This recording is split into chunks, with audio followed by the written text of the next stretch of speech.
Well, good morning, everybody. My name is Councillor James Pasternak. I'm the Chair of North York Community Council. We have quorum. I'm now calling meeting 9 to order. Welcome, everybody. Although we are meeting in different locations today, North York Community Council would like to acknowledge that the land we are meeting on is the traditional territory of many nations, including the Mississauga of the Credit, the Anishinaabe, the Chippewa, the Haudenosaunee, and the Wendat peoples. It is now home to many diverse First Nations, Inuit, and Métis people. We also acknowledge that Toronto is covered by Treaty 13 with the Mississauga of the Credit. Today's meeting is being held by video conference and is being live streamed online at youtube.com/Toronto City Council Live. If you're registered to speak at today's meeting, please listen for me to call your name. I will call speakers in the order they appear on the list. The list of speakers can be viewed online by visiting North York Community Council page at toronto.ca/council and clicking the speakers box for today's meeting. Members, the City Clerk has provided all agenda materials on toronto.ca/council and on CMP, the Clerk's meeting portal. Clerk's IT staff are available to members if you need them with help with your devices.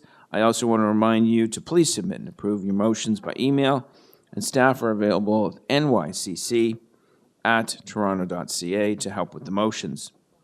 Are there any declarations of interest in the municipal conflict of interest? If you do have an interest, please raise your hand or unmute your mic and indicate the item and the nature of the interest. I do not see any hands going up. May I have a motion to confirm the minutes from our meeting of October 17, 2023, moved by Councillor Cheng? Councillor Cheng, all those in favor? Opposed? That is carried. So we have 32 items on the agenda, and I understand there is one walk-on item. Councillor Cheng, would you like to introduce your item? Yes, I would like to. Is that there already?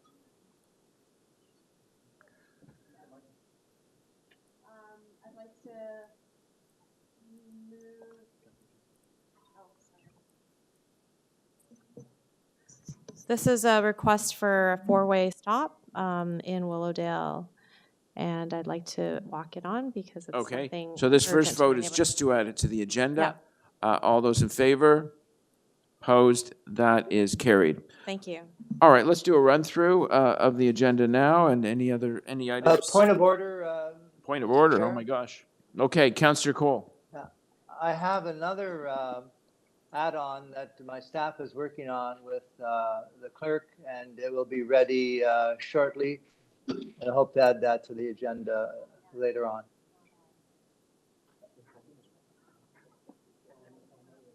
Okay, so Councillor Cole, please work with the clerk, and we will certainly add that to the agenda as the meeting goes on. So let me know, just wave frantically when that's ready, and we'll get it on the agenda. I'm also advised that there is an item that I think my office submitted.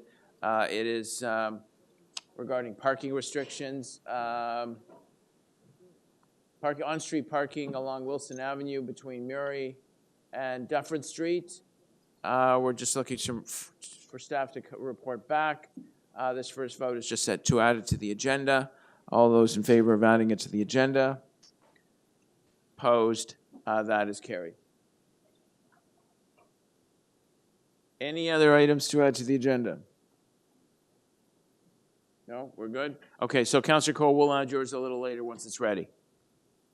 Thank you. No, you're very welcome. Okay, let's go through the agenda. 9.1, Wilson Heights Boulevard and Joel Swirsky Boulevard.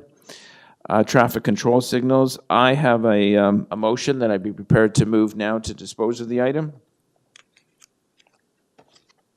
So just very quickly, traffic control signals are not supported by staff, but they are embedded in the Allen East District Plan, which has been adopted by council.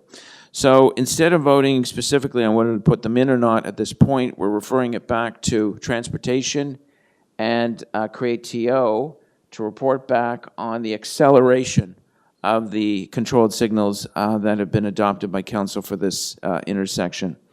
So in essence, this is a referral back to staff.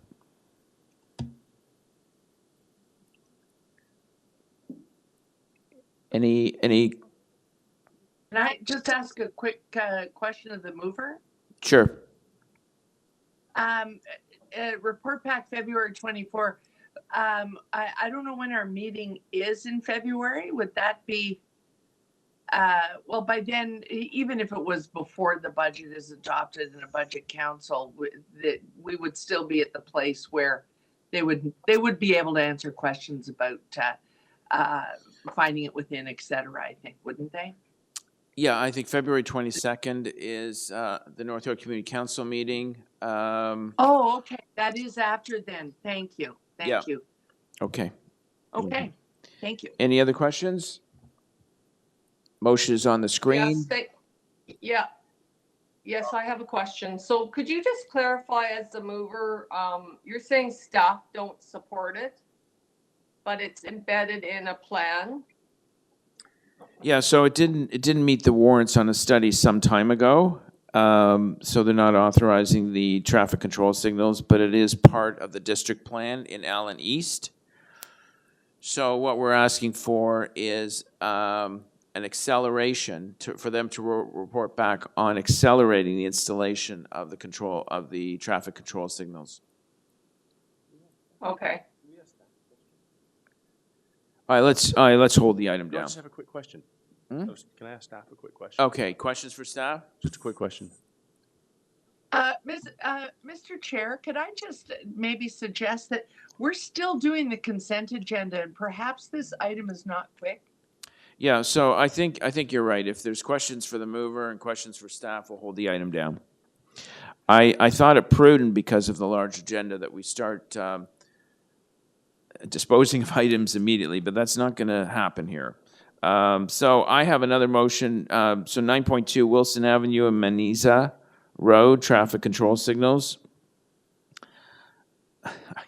I'd be happy to move my motion now, but I have a feeling it's going to trigger questions, so we'll hold that down as well. The reopening of Laurentia Crescent request for fence exemption. We'll hold that down for speakers.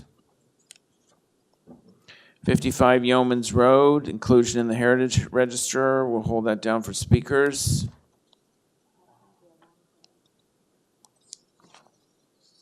(9.5) Bayview Avenue and Sutherland Drive, traffic control signals. Councillor Robinson, we're holding it down for speakers. 9.6 Leaside Neighbourhood Transportation Plan, we're going to hold that down for speakers.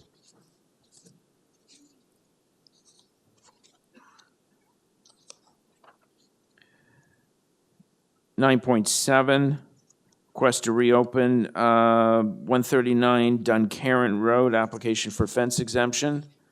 I don't see any speakers. Councillor Burnside? Want to hold the item down? Yes, or- please. Yes.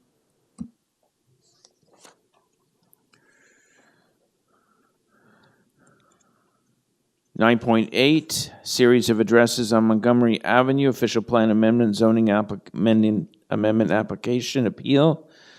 Councillor I Cole? move the staff report. Staff recommendations moved on 9.8. All those in favor? Opposed? That is carried. 9.9, 10 to 18 Abitibi Avenue, official plan amendment, zoning bylaw amendment, decision report, refusal. Councillor Cheng? Staff recommendations moved on 9.9, 10 to 18 Abitibi Avenue. All those in favor? Opposed? That is carried.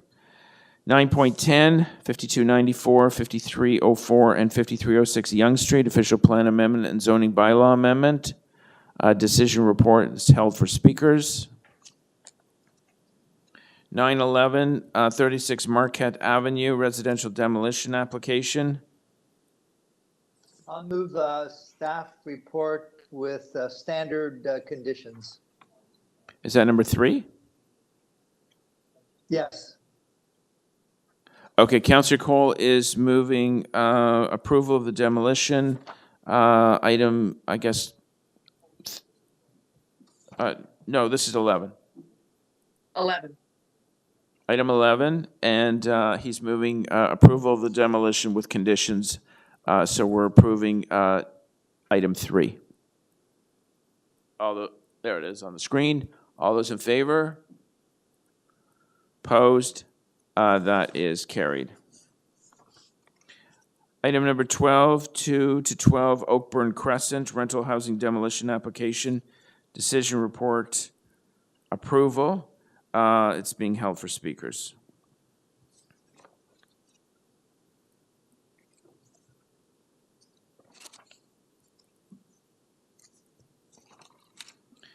Number 13, 37 Norton Avenue, residential demolition application. Councillor Cheng? 13. 37 Norton Avenue, it's a residential demolition application. Sorry, move No, staff recommendations. Which, there's 3 options Oh, here. approve the demolition with conditions. 3? 3. Yep. Okay, Yeah. number 3 is on the screen. All those in favor? Opposed? That is carried. 914, 46 Cummer Avenue, residential demolition application. Councillor Cheng? Approve. The next few are the same, but I guess we have to vote one by one, right? So approve with conditions. So 3. Item Okay, number- option number 3 is on the screen. All those in favor? Opposed? That is carried. 915, 48 Cummer Avenue, residential demolition application. Number 3. Number 3 is on the Demolish- screen with demolition with conditions. All those in favor? Against? That is approved. 50 Cummer Avenue, residential demolition application. Number 3. Number 3 is on the screen. Approval with conditions. Sounds like the whole street is coming down. Yeah, basically. All those in favor? Opposed? That is carried. Number 17, 52 Cummer Avenue, residential demolition application. Number 3, please. Number 3 with conditions is moved. All those in favor? Opposed? That is carried.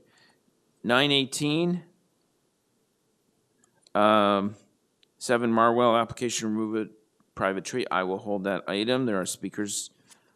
919, 12 Blithfield Avenue, application to remove a private tree. We're going to hold that for speakers.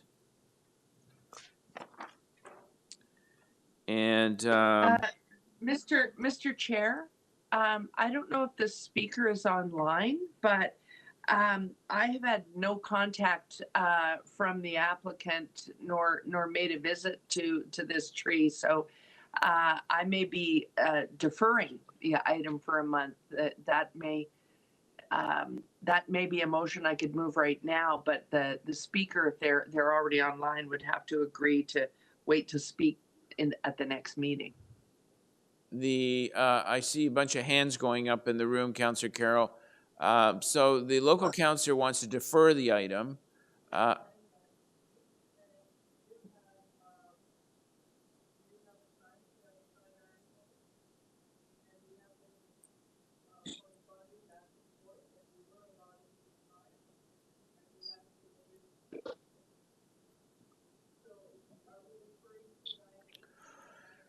$9.19.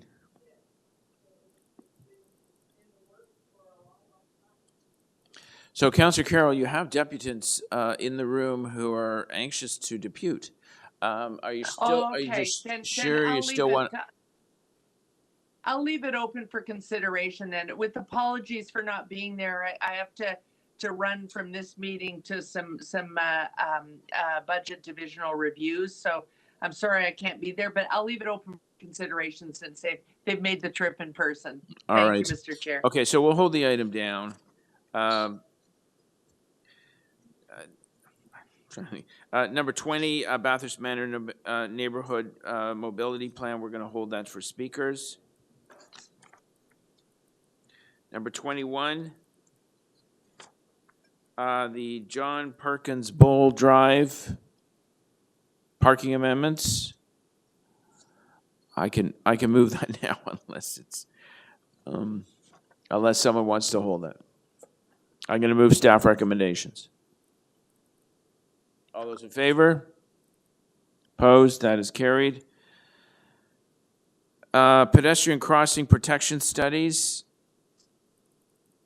Bathurst Manor Neighborhood Mobility Plan. I'm prepared to move the recommendations, but I think I'm going to hold it out of respect to the deputants who are going to be speaking on the main motion.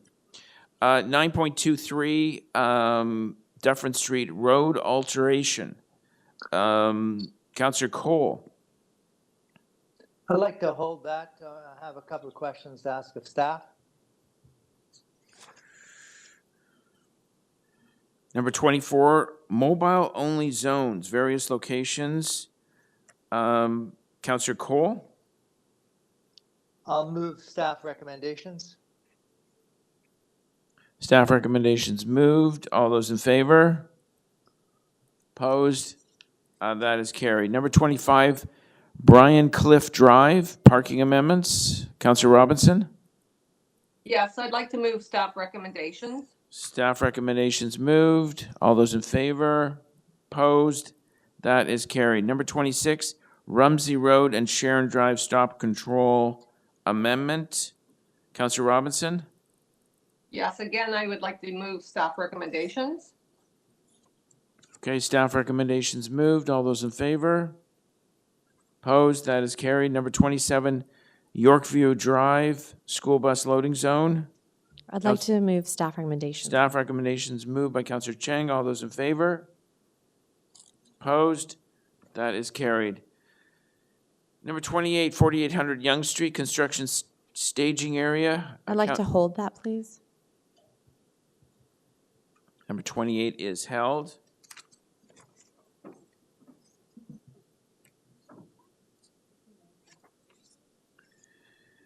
Number 29, a reopening, St. Clements Avenue parking changes.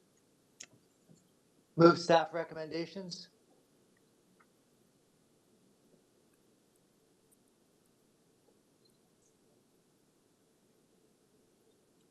Okay, all those in favor?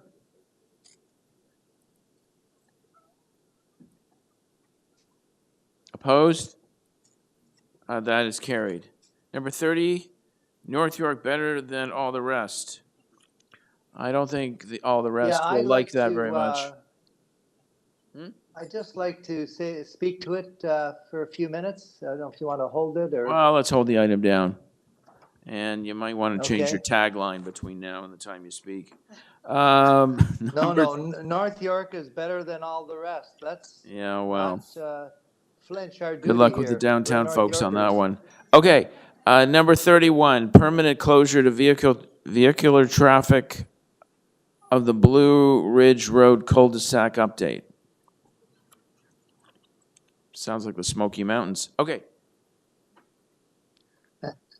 Councillor Carroll.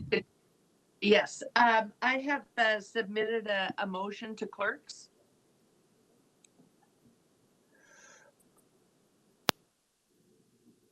I am deferring this item to January because it needs a supplementary report.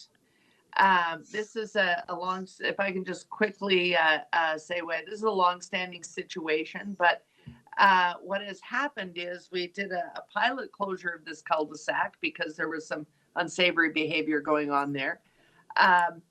But long-awaited report back, which was delayed by COVID redeployment and all sorts of things. There's been a lot of personnel change since we started this. The report back, while detailed, never mentions the thing they were supposed to be monitoring is, did it change that behavior? That part is never mentioned. And so I have some work to do with staff. And so that's why I'm deferring it all the way to January as opposed to just next month. And hopefully my colleagues can support me.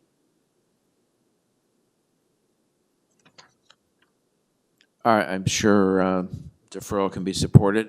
All those in favor? Opposed? That is carried. Number 32, St. Clements Avenue, removing no left turn signs. I move staff recommendations. I don't think these are staff recommendations. I think these are your recommendations. Well, based on staff report, staff communication. Anyways, move All right. 32. Okay. All those in favor? Opposed? That is carried.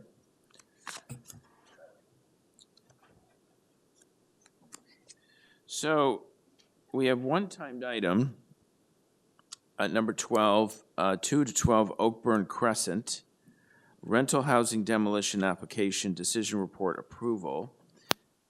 We do have speakers on the item.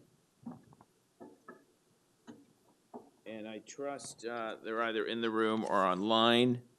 David Cherzenko? Oh, there he is. Okay.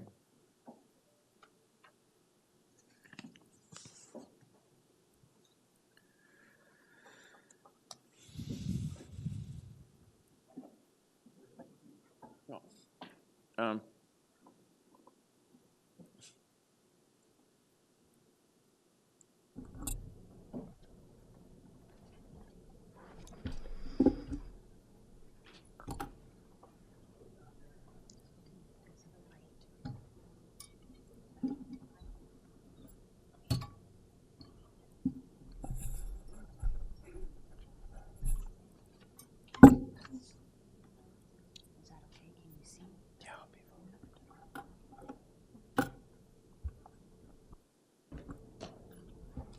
You have the floor.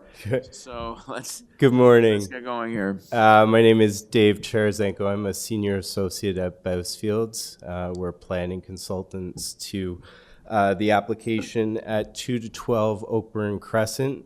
The application at 2 to 12 Oakburn Crescent before you today is a rental housing demolition application that we have been working on with housing staff for the last 2 years, since 2001, when applications for official plan amendment and zoning bylaw amendment were submitted to the city.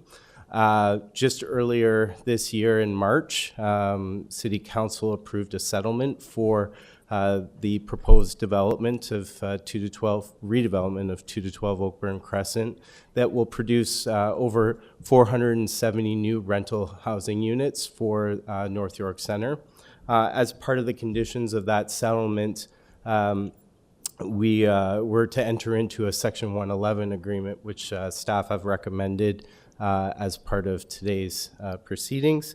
I just wanted to give the Community Council a little bit of history on this application. It is lengthy.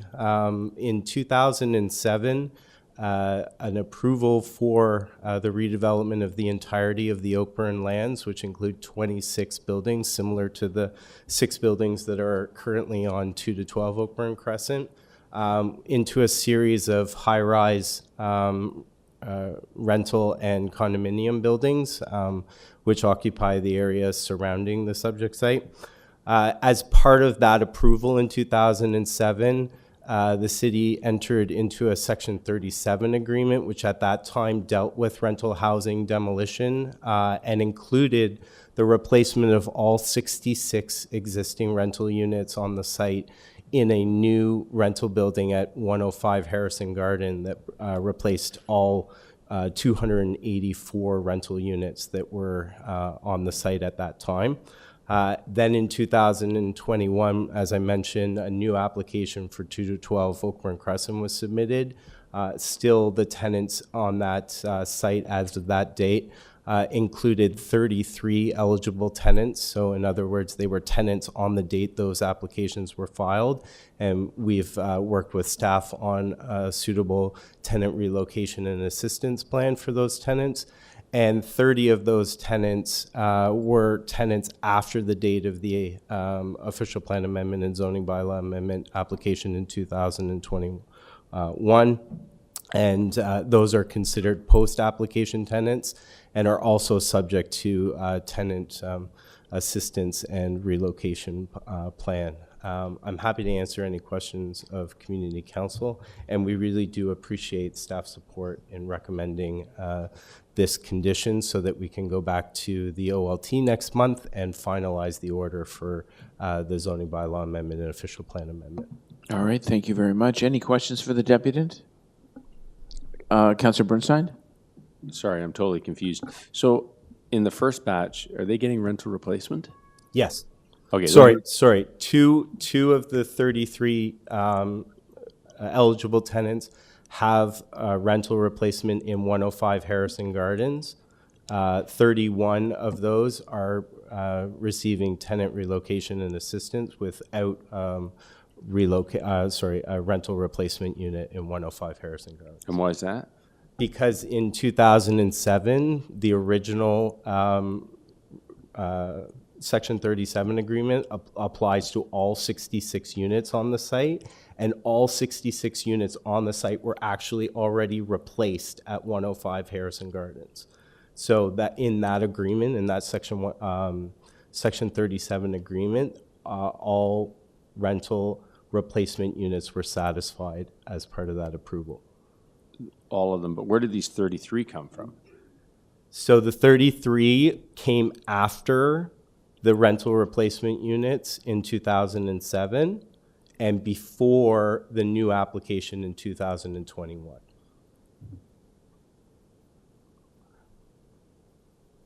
Okay, thanks. Thank you, Councillor Burnside. Councillor Chen? Oh, I'm going to ask questions of staff. Okay. Any other questions for the deputant? No? Okay, thank you very much. I think someone's shoe is ringing over there. Questions for staff? Great, thank you. So before 2007, what was the application for the site? What was it going to be? Through the chair, the approved application in 2007 for the, or prior to the current application, was for 3-story buildings similar to what exists now to be developed on this block as part of the previous application. And what is it now? The tribunal-approved settlement is a mid-rise building with 2 11-story wings, So how many units is that? approximately 450 units. So, correct me if I'm wrong, 2007, 66 units were provided for rental replacement due to an application at the time. And then new batch of residents moved in. And during the time that they moved in, the application changed significantly to now more than 450 units, but none of the new tenants after 2007 are eligible for rental replacement. Is that correct?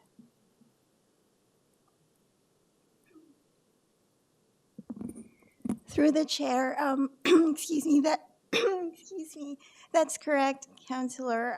The 66 existing units were replaced as part of the 284 replacement rental units provided. They were built in 2010.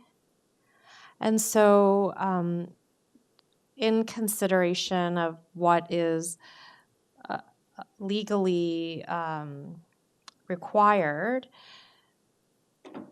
would you consider what is being offered something that is positive and generous for the new batch of tenants? And when I say new, some of them are since 2007. I mean, through the chair, Councillor, the rental replacement is being done in accordance with city policy. Mm-hmm. But what is being offered is a little beyond what is required. Is that correct? Excuse me, through the chair, the tenants who moved into the existing units after the 2007 agreement all signed waivers waiving additional compensation beyond the Residential Tenancies Act. Despite those waivers signed, city staff have secured our typical tenant assistance plan, just not including the right to return, except for those 2 tenants. So it is going beyond what the tenants were agreed to, basically. And have the tenants expressed any hardship in light of this transition? I mean, through the chair, I think some have. I think you have a couple letters in front of you that were submitted to North York Council in that regard. Great, thank you. Thank you, Councillor Cheng. Any other questions for staff? Speakers? I'm going to say something. So this is a very unique situation and, in my opinion, quite unfortunate. In 2007, the rental rates are quite different than what they are now. And so I've heard from numerous people living at this location how difficult it will be to relocate and likely not being able to have their children continue at schools that they've been attending and the community that they have grown to be connected with. So it's, to me, the gap between the application, the first batch of residents moving out, the second batch signing a waiver. I think, we need to relook at when an application goes through a significant change and a significant time lapse, that perhaps rental replacement should be required once again if it exceeds Sorry to time. interrupt, but are you moving the staff recommendations? I am. Okay. I am. So continue on. Yeah, so a lot of residents have expressed that this is going to be very hard for them.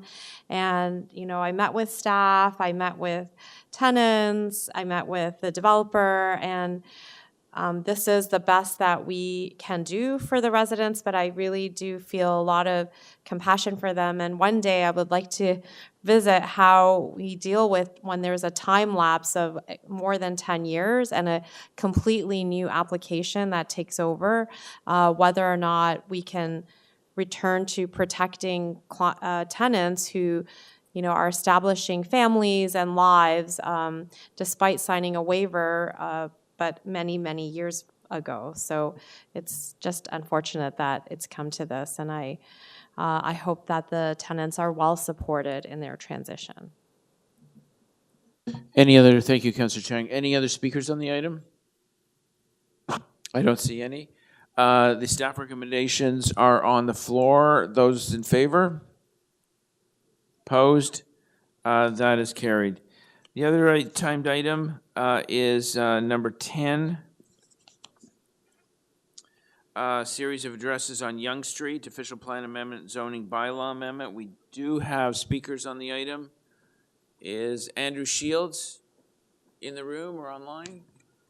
Mr. Shields, thank you. Welcome. You have 5 minutes. Good morning. Really just wanting to be here in case there's any questions that we could answer on the application. This was a previous approval for 33 stories, where an additional 10 stories is being sought. We've had some extensive discussions with planning staff who are supportive of the application. And if there's any questions that you have, I'm happy to answer them. Thank you for that 25-second deputations. Any questions for the deputant? Unfortunately, I haven't had time to meet with this developer, which I'm very disappointed that that's happened. But I'd like to know, what is the community benefit that has been negotiated in this? So there was an extensive Section 37 benefit done during the initial approval. And the additional density, which has been added with these 10 stories, there's a CBC of 4% being provided for the additional density. And what is the existing Section 37 for the 32 stories? I don't have that information readily at hand, unfortunately. Oh, okay. Thank you. I'll ask staff. Thank you. Mr. Mr. Chair, can I ask a question of the deputy? Sure, I was just wondering whether Councillor Cheng had any more questions. No. No, okay, so Councillor Cheng is done, thank you. Councillor Carroll. Yes, so with this reapplication, is it the applicant's intention to honor the section 37 that has been agreed to for the 33 stories? Yes, that is correct. The original Section 37 is being honored, and then there is an additional 4% CBC being provided for the additional density. Thank you very much. Thank you, Mr. Chair. Thank you, Councillor Carroll. Any other questions for the deputant? No? Okay, thank you very much. Thank you. Chris Drew? Welcome, Mr. Drew. You have 5 minutes. Thank you, Chair. I'm also with the applicant, so I'll be even shorter. I just want to thank city staff for all their hard work on this application. That's very gracious. Any questions for the fleeing deputant? This is the architect? I don't know what he does. No, I'm with the planner for the law firm representing the applicant, so I'm with Andrew Shields. I have no questions for you. Thank you. Thank you. Any other questions for the deputant? Any other non-questions for the deputant? Okay. Questions for staff? Councillor Cheng. Can I ask what the Section 37 benefit of this application is, please? Through the chair, councillor, there were a number of things secured originally. Part of the Section 37 has to do with the place of worship that potentially was going to be supplied as part of the development application. There was a cash contribution of $1.9 roughly $1 million. And that, like the applicant said, that would continue to be honored. So the value in the staff report would be above and beyond the Section 37 that was originally secured. So there's a place of worship being built within this building? There is flexibility at the time provided for that. I don't believe the applicant is following through on that. So they received the zoning to put a place of worship in, but they are choosing not to build it because they don't want to? The Section 37 provided flexibility should the applicant choose to do that. The North York Centre Secondary Plan allowed for a number of things, including places of worship, as part of density bonusing, so that was built into the Section 37. And so by choosing not to build it, then what is the benefit? Like I said, Councillor, the financial piece I'm talking about is part of it. There were a number of other things secured as well. Like there's a parkland there's parkland dedication. There's pop space. There is amenity space. Like I said, there's a list of elements that were secured. Can we vote on this at the end of the meeting? I just need a bit more time. Is that okay? You'd like to continue to hold it down? Yes, please. So it is going to council. Usually this gap time allows councillors to fix things. Oh, okay. And get clarity. Great. Can I move without recommendation and then work on it in the gap? You could move it with recommendations and then amend it, or you could move it without recommendations. It's your call. I would prefer to move without recommendation. Really? Yeah. Okay. All right. So.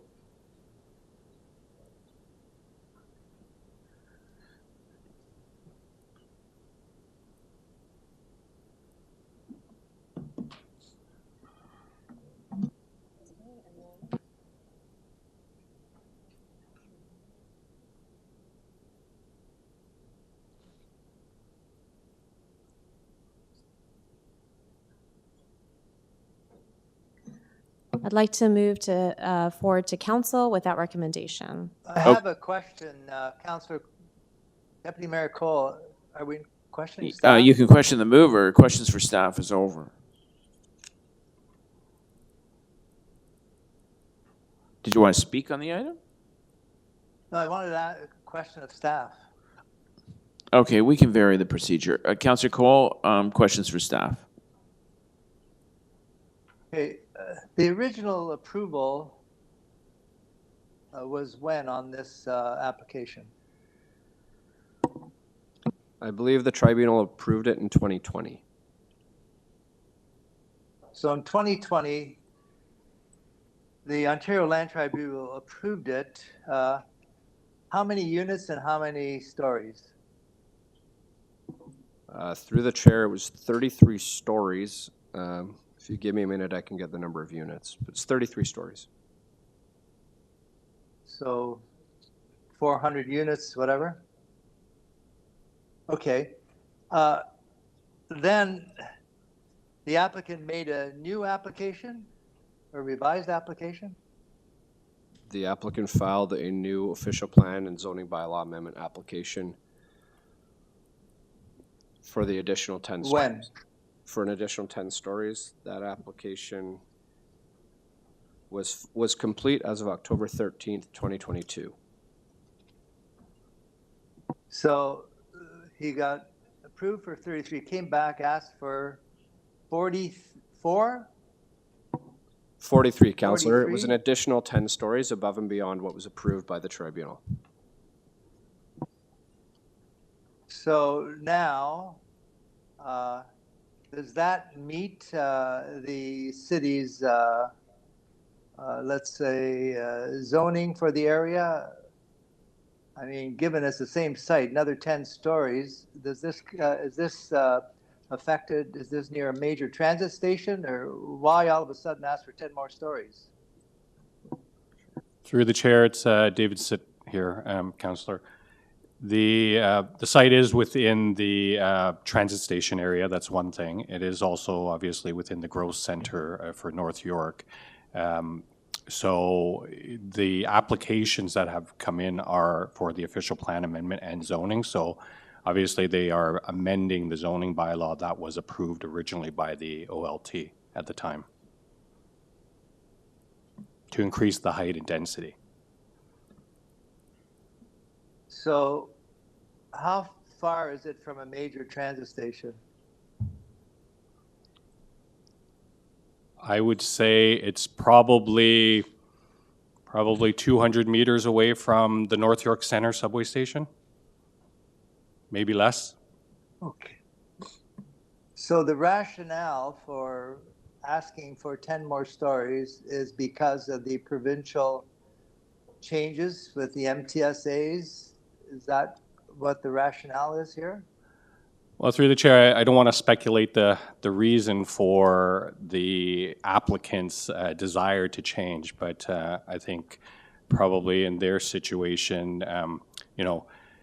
market conditions have somewhat changed, and I would say at the time when 33 stories was originally approved, their view may be for the North York Centre, it's actually not enough for a site that's immediately next to a subway station.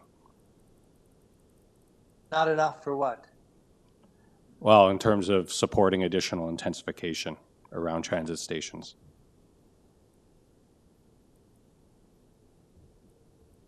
So in other words, this is now asking for 10 more stories because of the provincial change with the major transit station, MTSA study or whatever. Through the chair, I guess I would say that probably would be part of the rationale that the applicant is putting forward. That's some of the provincial policies have changed. So city staff, is it recommending approval of the extra 10 stories? Through the chair, we are.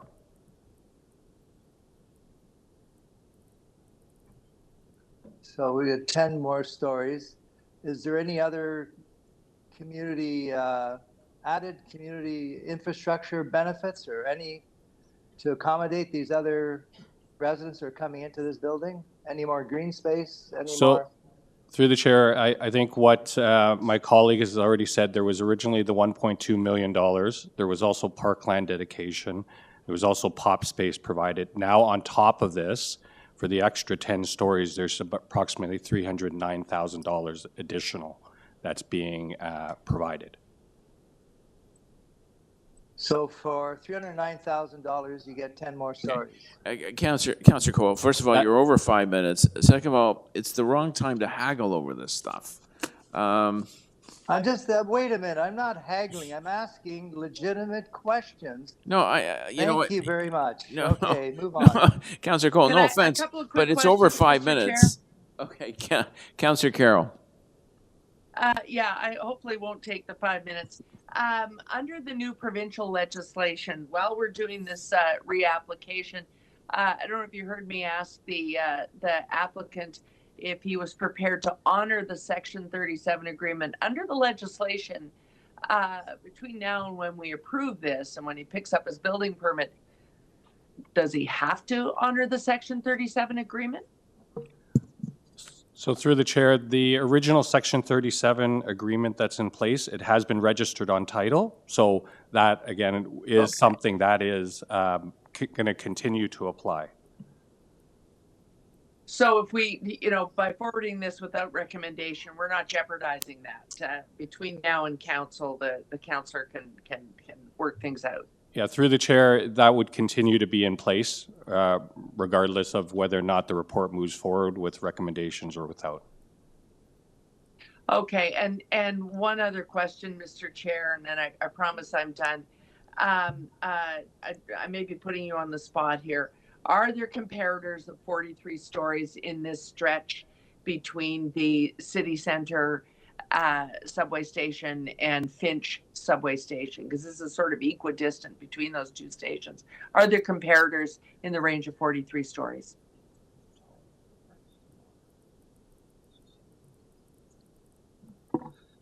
Through the chair, councillor, I would say there are similar buildings, maybe not to the 43 stories, but similar in height.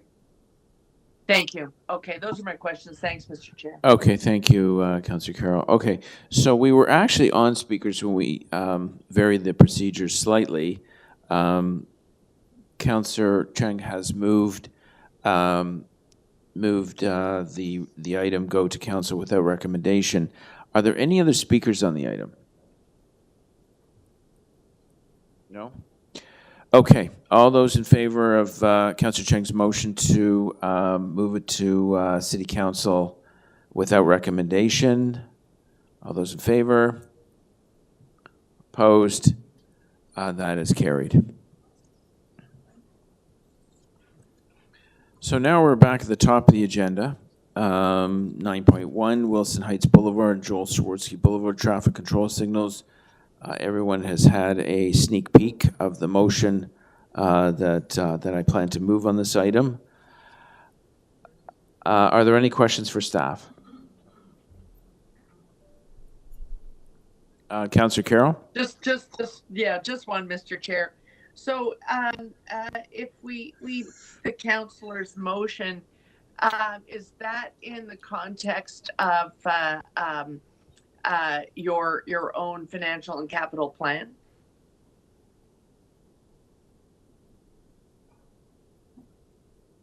Good morning, everyone. Through the chair, Councillor, I believe if I understand your question correctly, it's Luigi Nicolucci from Area 2 Development Planning Review. I believe if I understand your question correctly, you're asking whether if the signals are installed, whether they will be part of the capital financial plan. Is that correct? Right. I'm asking because we can just wait and eventually the future development will pay for this signal. If you have to do it out of your own budget, the motion still allows you to do it when it's possible within your budget. Is that the case? Through the chair, that is correct. As noted in the staff report, if the city will install the signals and they are not going to be installed through any type of development application, it will be part of the capital plan, subject to availability of funds and subject to competing priorities. Okay, thank you. That's my only question, Mr. Chair. Thank you. Thank you, Councillor Carroll. Councillor Burnside. Yeah, mine's a bit more of a general question, or is a general question, I should say. What's the cost of installing traffic signals? let's just say it's, Through the chair, yeah. yeah, through the chair, the current cost for installing traffic signals based on 2023 levels is approximately $385,000. Thank you. If it's installed later on, it could go up depending on inflation and whatnot. Thank you.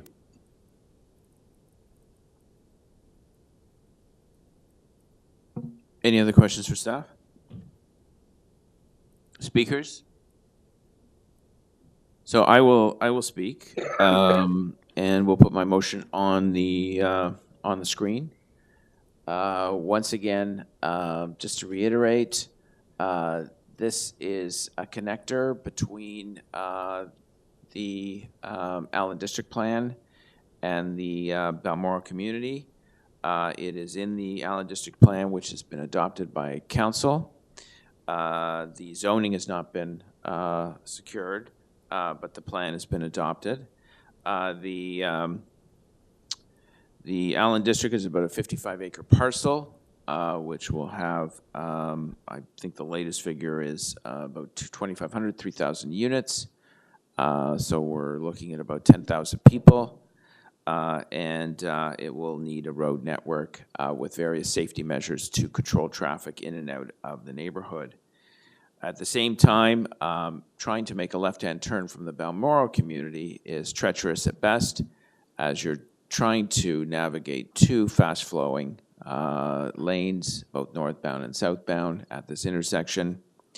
What we'd like to do under this motion is, since an intersection, a signalized intersection, is planned at this spot and will be part of a final road network, we're asking Creatio to accelerate it. That is all. There's no financial implication to this motion. It will have to come back. So we want to explore that and make sure that this is on the radar. It's been talked about in the past. These lands will be developed in the coming years. There will be millions of dollars in various investments in road safety, and this will be included in there.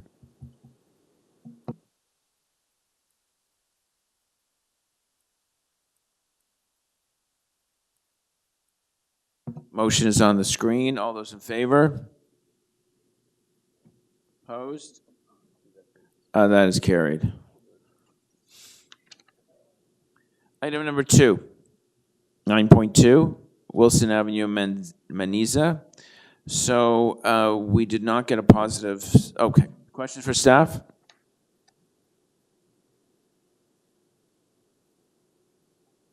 Speakers? Sorry, I do have questions of staff.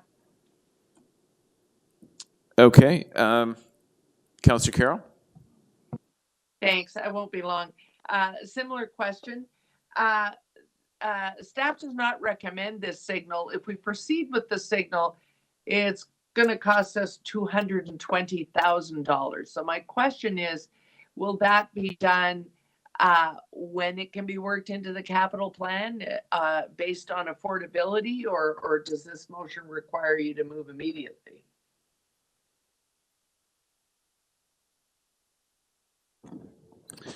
Through the chair, yes, it would be installed when budget allows and subject to competing priorities.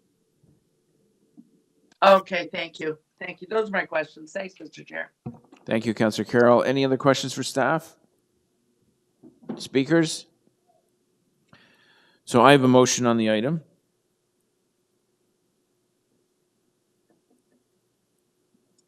So this came out of the Wilson Village BIA.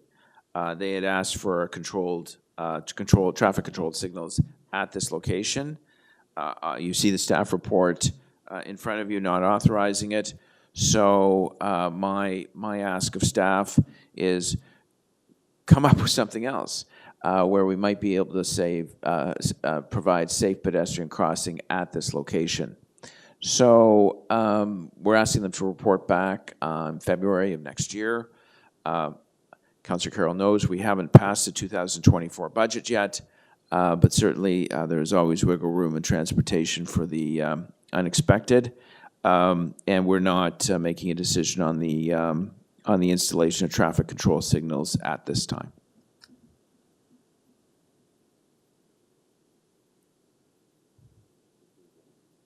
Any other speakers on the item? All those in favor? Opposed? That is carried. Sorry, item is amended. All in favor? Opposed? That is carried. 9.3, reopening Laurentia Crescent, request for fence exemption. We do have speakers on the item. Jamie Sladetsky.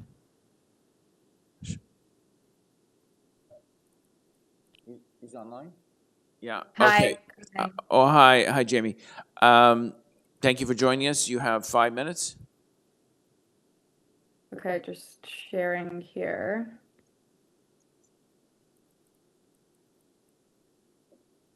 Sorry, I don't know why it's not allowing me to share.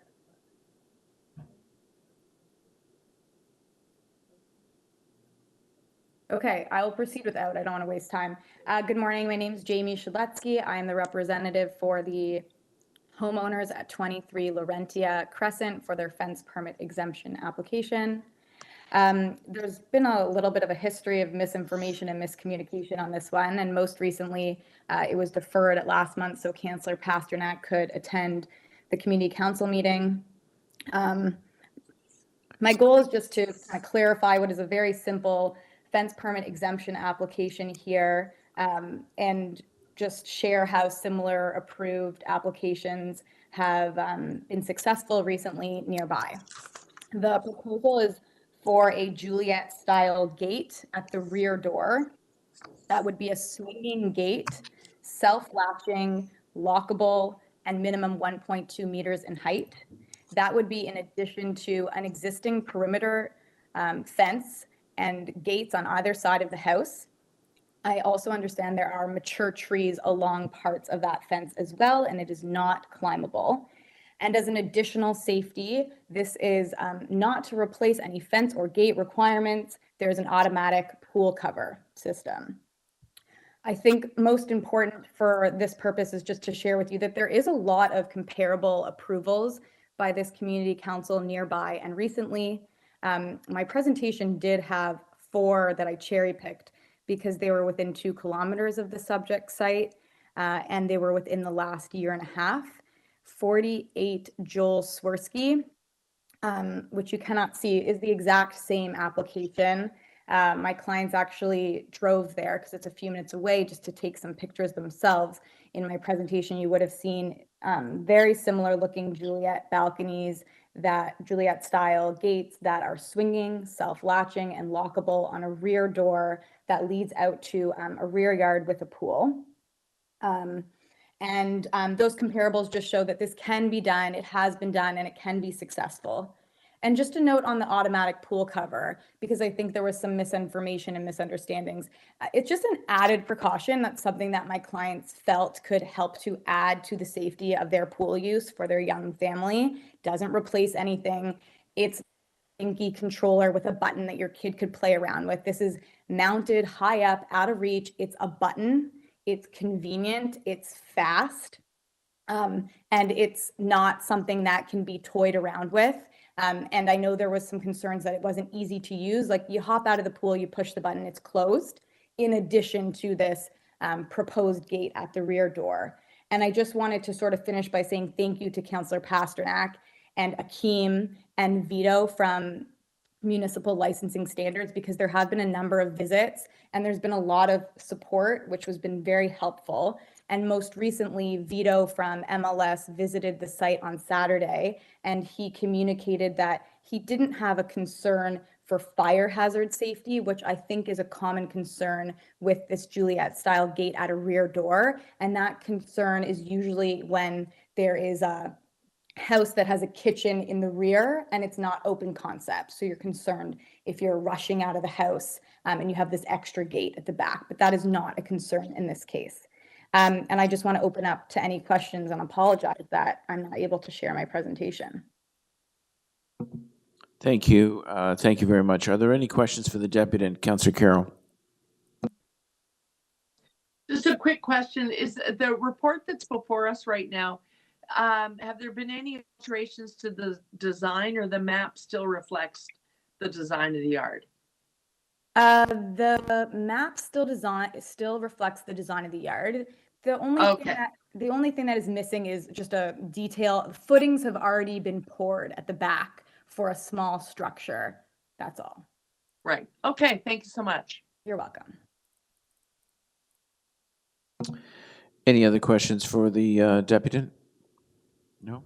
Okay, thank you very much. Questions for staff?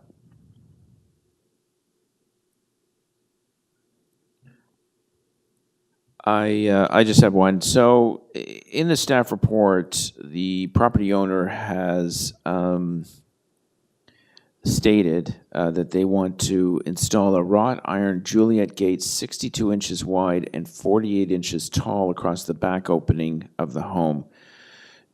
Have we approved those? Oh, there we go. Has community council voted to approve these at other residences? Through you, Chair, yes. In my time, I have seen them approved. Okay, thank you very much. Any speakers on the item? Or, any other questions for staff?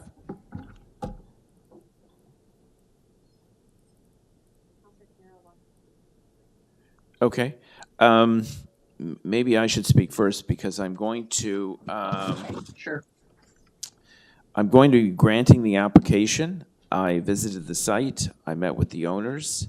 I've talked with staff. We've had this file on our desk for a long time, so we've been able to study it closely. We just heard from staff that Community Council has approved similar safety measures in the past. A wrought iron Juliet gate, 62 inches wide, 48 inches tall across the back opening of the house. We have seen where the gate will go. We've seen other safety measures at the house, and I think this this application is worthy of granting the application for a fence exemption. So I will be supporting that.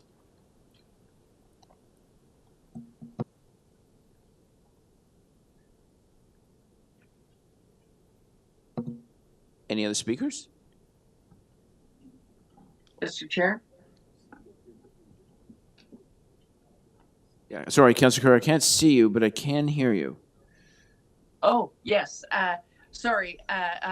For my layout on the screen, I feel like I am being seen. Sorry. Yes, there you are. I do see you now. Yes, just briefly, I would like the vote to be recorded because I do wish to be recorded in the negative.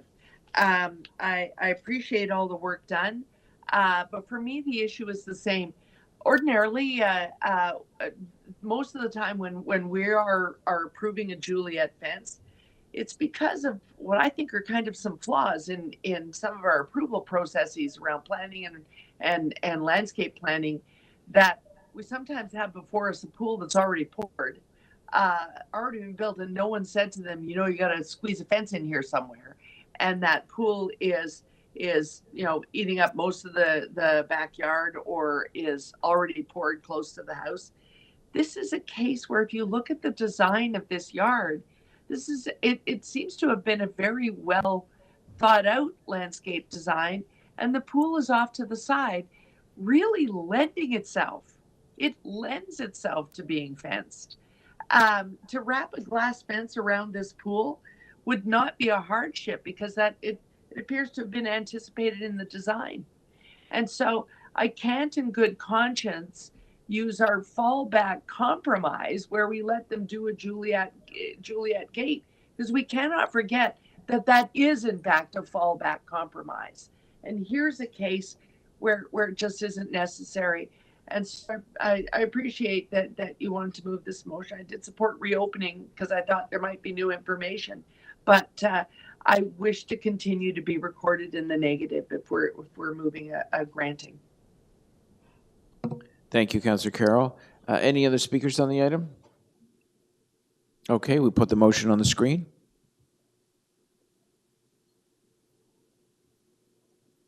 On a recorded vote, granting the exemption with conditions. All those in favor? Yes. Councillor Burnside, Councillor Cheng, Councillor Pasternak, and I cannot see our remote participants. Councillor Robinson and Councillor Cole. Those opposed? Councillor Carroll. That carries. Thank you very Thanks. much. Thank you very much. Yeah.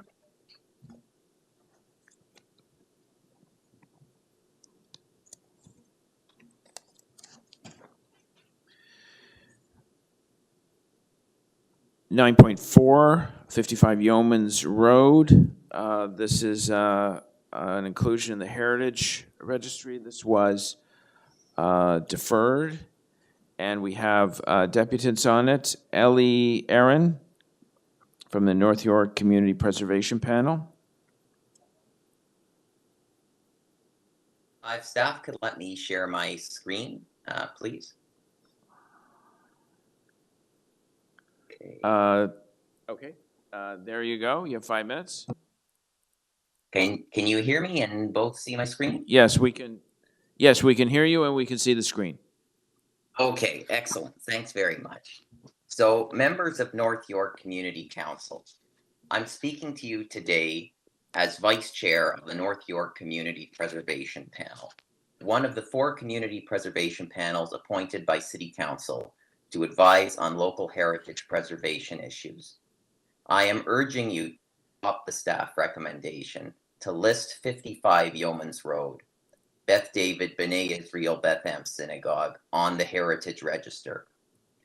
Heritage planning staff have concluded that the property meets all 3 categories for inclusion on the Heritage Register: design, historical, and contextual value. The synagogue has design value as a unique example of the modernist style. The design combines rectangular and elliptical building elements. The prefabricated concrete exterior showcases abstract expressions of Jewish symbolism. It is an important work of the influential modernist architect, Toronto Jewish architect Irving Grossman, one of his earliest notable projects, and a collaboration with Canadian artist Graham Cowtree. The building is truly unique. It is also associated with the northward movement of the Jewish community to North York in the post-war era. Designed in 1957, this was one of the very first purpose-built synagogues in North York Township. The building has been a landmark of the Clanton Park neighborhood for nearly 65 years. The subject property was identified for its cultural heritage value by the City of North York Planning Department in 1997 as part of the North York Modern Inventory of Properties, but it is not currently listed on the Heritage Register. This is the very first time a synagogue in North York has been recommended for listing on the Heritage Register. North York is home to half of Toronto's Jewish population, but there is currently not a single synagogue listed on the Heritage Register in North York. For roughly 9 months, Beth David Synagogue has been working out the details of a proposed merger that would see the congregation leave this iconic building and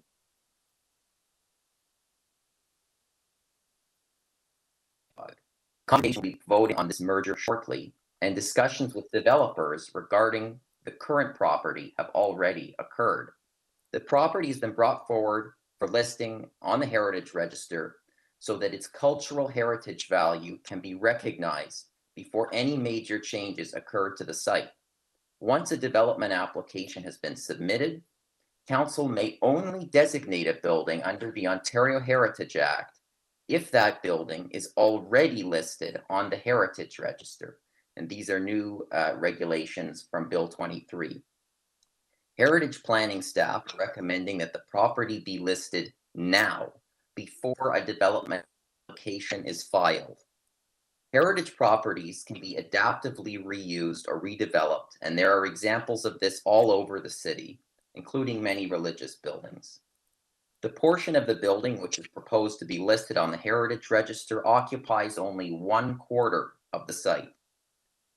Beth David Synagogue is one of the Jewish community's earliest and most important contributions to North York's built history.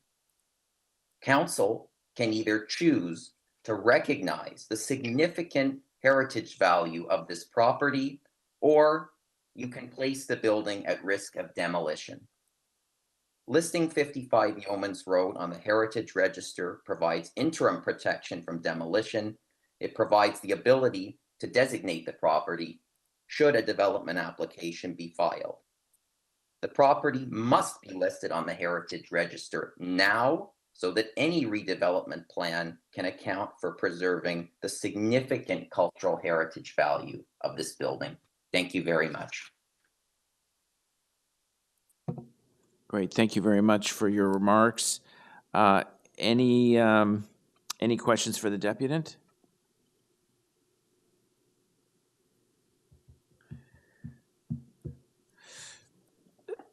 I just have a couple.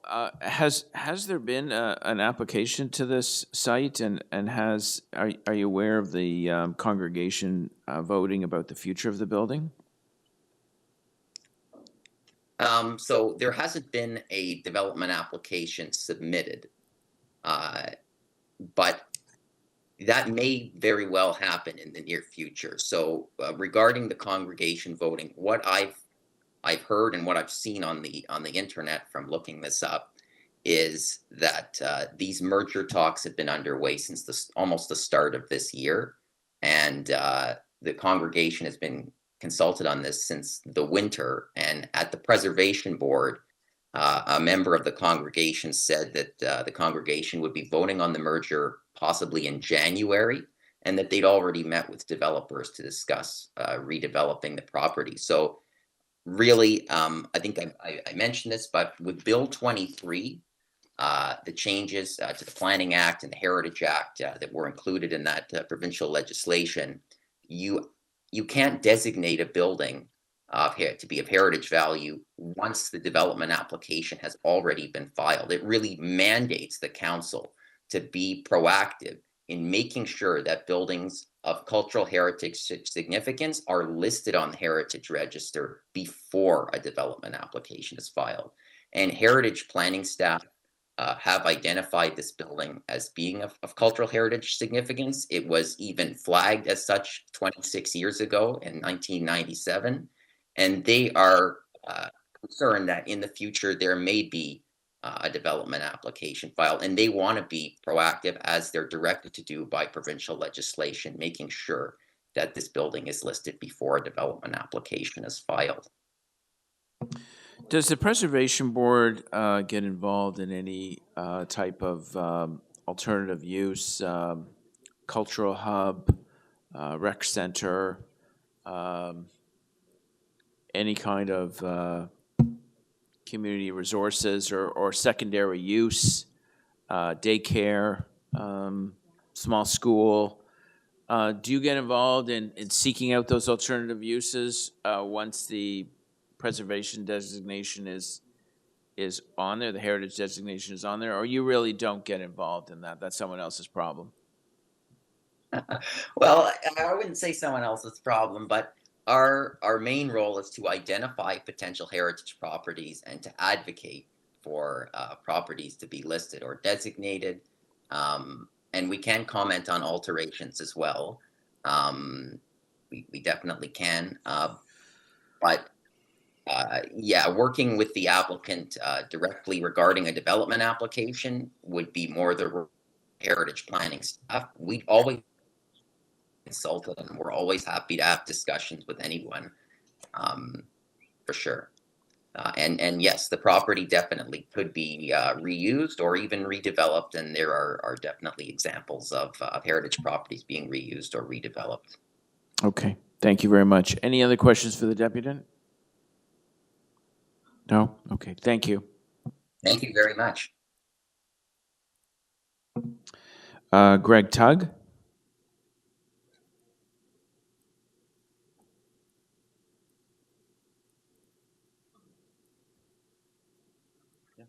Mr. Tugg, you're online? There we go. I think I'm unmuted now. There you go. Okay, yes. Mr. Tugg, thank you for joining us. You have 5 minutes. Okay, thank you for the opportunity to speak today. I'm the treasurer of Beth David. We appreciate the deferral last month of this item, which has allowed us time to understand the implications of listing our property. As quick background, Beth David has a membership of approximately 650 membership units, which is almost 1,000 people. This is less than half our size of only 10 years ago, as our membership is aging and younger people are less attracted to us and religion in general. We have some paid staff, but all of our leaders are volunteers, such as myself. As a result of the declining membership, we have undertaken extensive consultations with our community on what our future could look like. We have a building that is almost 65 years old, very expensive to maintain, and far too large for our needs. We are discussing several options, including selling our property and joining another congregation. Our ability to join with another congregation and to realize our vision of engaging the younger demographics is dependent upon having the financial resources to do this. Realizing the value of our property is integral to our success. We were well on the path of understanding the alternatives for our future until the city recommended listing our building as heritage, as this would substantially reduce the value we would receive from the property. While we recognize the city would be willing to work with us and that ultimately changes may be able to take place, we don't have the financial resources and the time for heritage studies and the cost of this process. Further, being located in a residential neighborhood, higher density is not available to offset the costs of working with a heritage building. As was noted, there have been many successful preservations of heritage buildings, but they are in locations with where higher density is available to offset the cost. There are not a lot of alternative uses for our building. It is built to be a synagogue. It has multiple levels, which makes accessibility very challenging, and any changes to its use would be extremely costly, given the nature of construction. This listing and a future designation could eventually result in the building becoming derelict, as we would not have the financial resources to maintain it. As well, a heritage listing would reduce badly needed housing that could be built on the property, which would likely be more affordable than the single-family homes in the neighborhood. Given our circumstances, the location of the building in a residential area that significantly restricts future development, the importance of the value of the property to our community, and the needs to build housing, we request that council not list the property at this time. And just want to add that we are a long way away from making a development application. The discussions that have taken place with developers have been only for the purpose of giving our members an idea of the potential value. We have a long process to go through. We have votes, we have legal changes, consultations. We would have to hold a long process inviting developers. So any potential application is a long months and probably years away from occurring. Thank you for your time today. Great, thank you very much for your remarks. Any questions for the deputant? I just have a couple, Greg. Has the synagogue looked at alternative uses? Maybe school or day. I know there's a daycare there, or a K-6, K-8. The Montessori school is an attached building. Some kind of community hub, an arts hub. Has the synagogue looked at any of those options? So we work closely with the Montessori school, and we've looked at all, and they are looking for additional space, and we've looked at all options. But as I said, given the nature of the building, which is the upper level is two very large hall, one a sanctuary and one a social hall, and the nature of the concrete construction, it's not practical to make major alterations. The cost would be prohibited. So where we could make use of it for the school, we would, but it would not be sufficient to provide the type of revenue to allow us to maintain the building. We have had informal discussions whether there's other synagogues, but they typically are in this similar situation where many of them are looking to see what kind of alternative arrangements, whether it's mergers or, as unfortunately in the area of North York we're in, very few of them are growing. Okay. All right. Thank you very much. Any other questions for the deputant? Thank you very much, Greg. Thank you. Questions for staff? Councillor Carroll? Yes, I was interested when Mr. Aaron was speaking that we have no other synagogue included on the registry. Are there any others up for consideration, or is that sort of immaterial given the unique architecture here? Hi, it's Gary Miedema. I'm a project manager with Heritage Planning.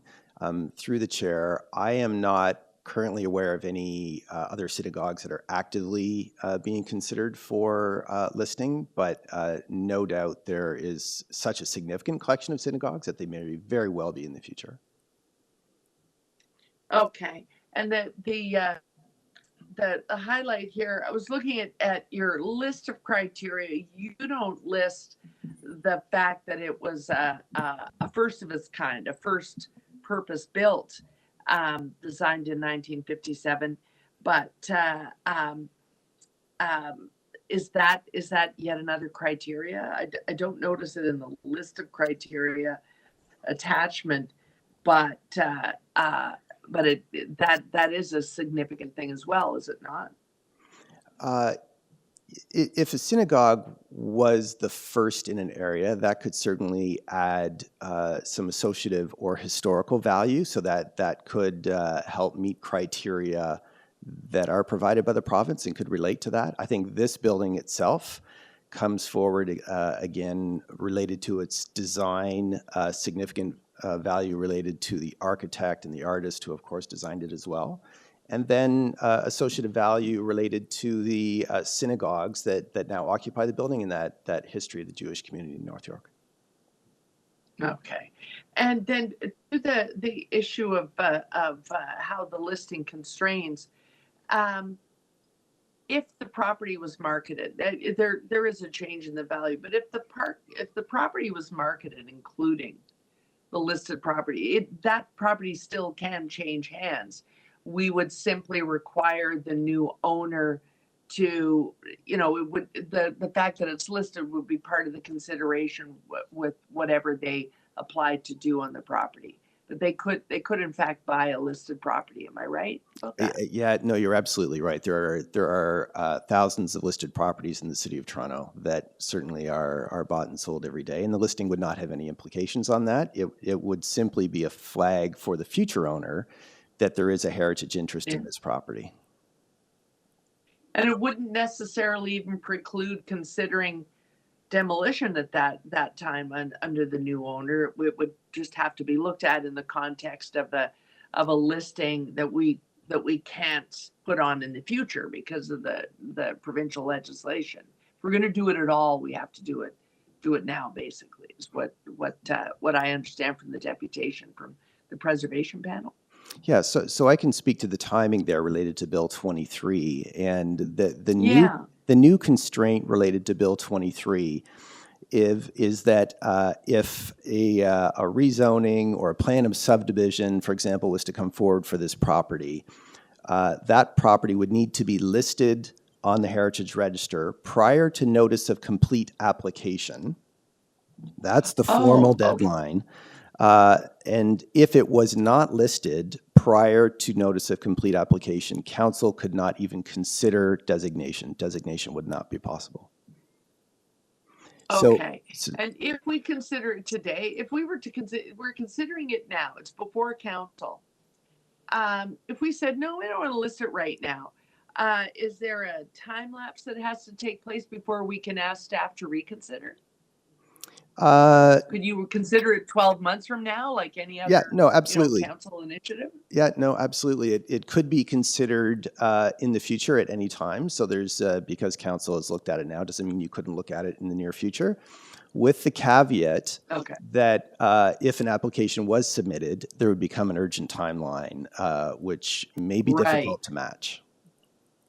Right. Okay, thank you. Thanks, Mr. Chair. Those are my questions. Thank you, Councillor Carroll. Any other questions for staff? Councillor Cole? Okay, yeah.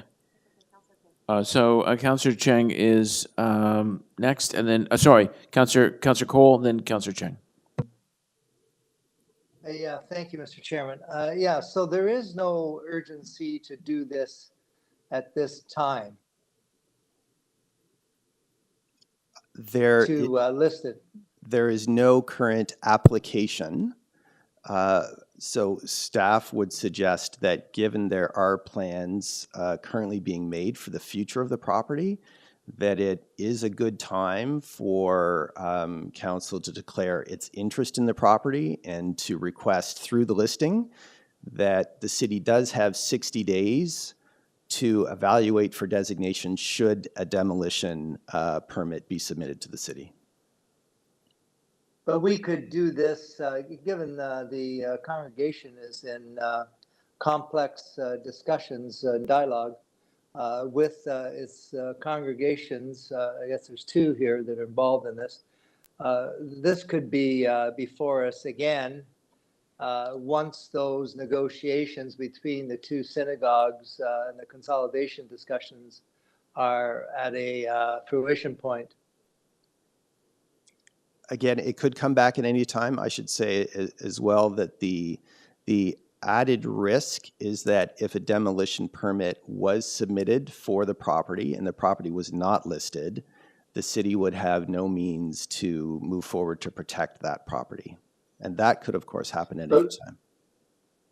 But we as a council could basically deny a demolition permit. No, demolition permits, I believe, are on set timelines prescribed by the province that would restrict the city's ability to deny a permit. I don't think so. Can I have that clarified? Sorry, through the chair. This is Natasha from Toronto Building. Any demolition permits that are not residential, if it's not designated as heritage, is subject to demolition. The chief building official shall issue demo permit if it's applied for, unless it's designated or there's residential. Only in residential could we deny the demolition permit. That's correct. And even when there's a replacement building, we can't deny the residential unless it's designated. Even though this has a child care center in it. That's correct. Okay, just one other quick question. I guess is there any way that we as a council could make a statement saying that we encourage the synagogue in question to do everything they can to protect and include the heritage aspects of this building in any future possible development, and that should be considered strongly as part of our future planning decision on approvals to any future development. Can we not put a motion forward to that extent?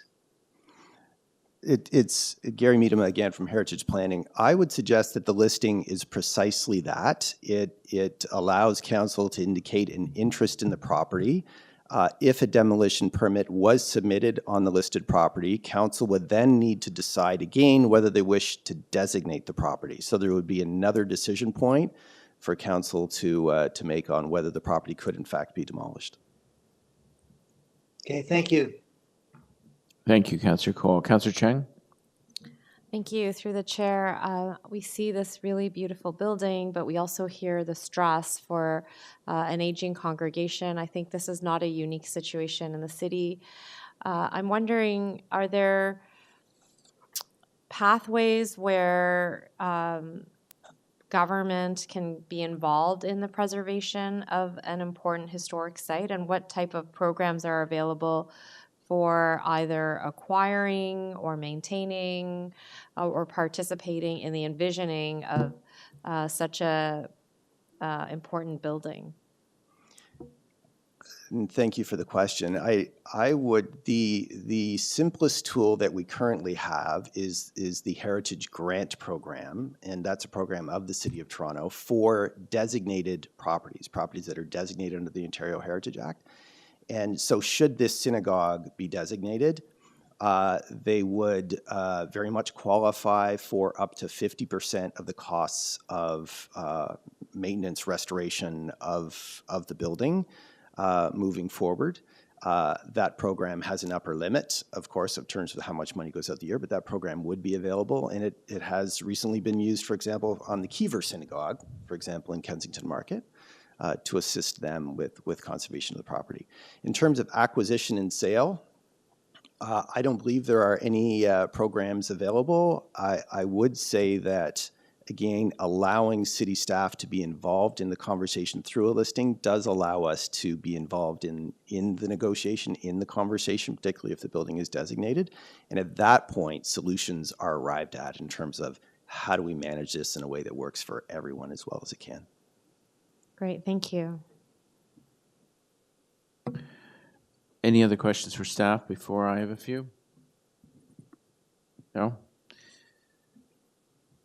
So I just want to differentiate between receipt of an application and prior to complete application. They're quite different things. There could be a year's gap between receipt of an application and, of course, complete application. So you use the word complete. So the heritage designation would have to be done before it's a complete application and comes to community council or full council for adoption. So I can clarify, and then I'll defer to others to speak to the application process. From a heritage perspective, the property would need to be listed on the Heritage Register prior to a complete application in order for council to even consider designation. Designation would then need to happen within 90 days of that complete application. Those are the two timelines. So listing prior to complete application, designation within 90 days of that complete application. So has there been an example where we've designated a property heritage and we've managed to find a new owner that turns it into community hub, arts hub, school, daycare, turn it into a community asset, but preserves the heritage value of it? Yes. So I can think of a church. For example, I believe it was in the York Mills area, a United Church. The United Church was done, and they found a new purchaser, and the property was listed, and they found a new purchaser who wanted to maintain the religious use of that building for new community. That's really, I think, the ideal scenario for a building built as a place of worship. But certainly, many other uses are also active within these buildings, which can be used in many different ways. Okay. All right, thank you very much. Speakers? Councillor Carroll? Yeah, just briefly, Mr. Chair. I hear the representative for the congregation loud and clear, but your last question is why I would really love to support staff recommendations. I think people have to get used to the fact now that if something is a really good sample example, and this one certainly is, it's laid out in the attachment, we really do have to be proactive because of the constraint put on us. This is a very large building though, and there are any number of things that could happen up to and including forming the part of a development. There's the massive parking lot. This is a massive parcel and a massive parking lot, but there is even, the development may proceed and the cement relief panels and their stained glass become a part of a frontage or something like that. So any number of things that can happen here, but they wouldn't be things that we could work out necessarily while we were trying to race towards that Bill 23 deadline.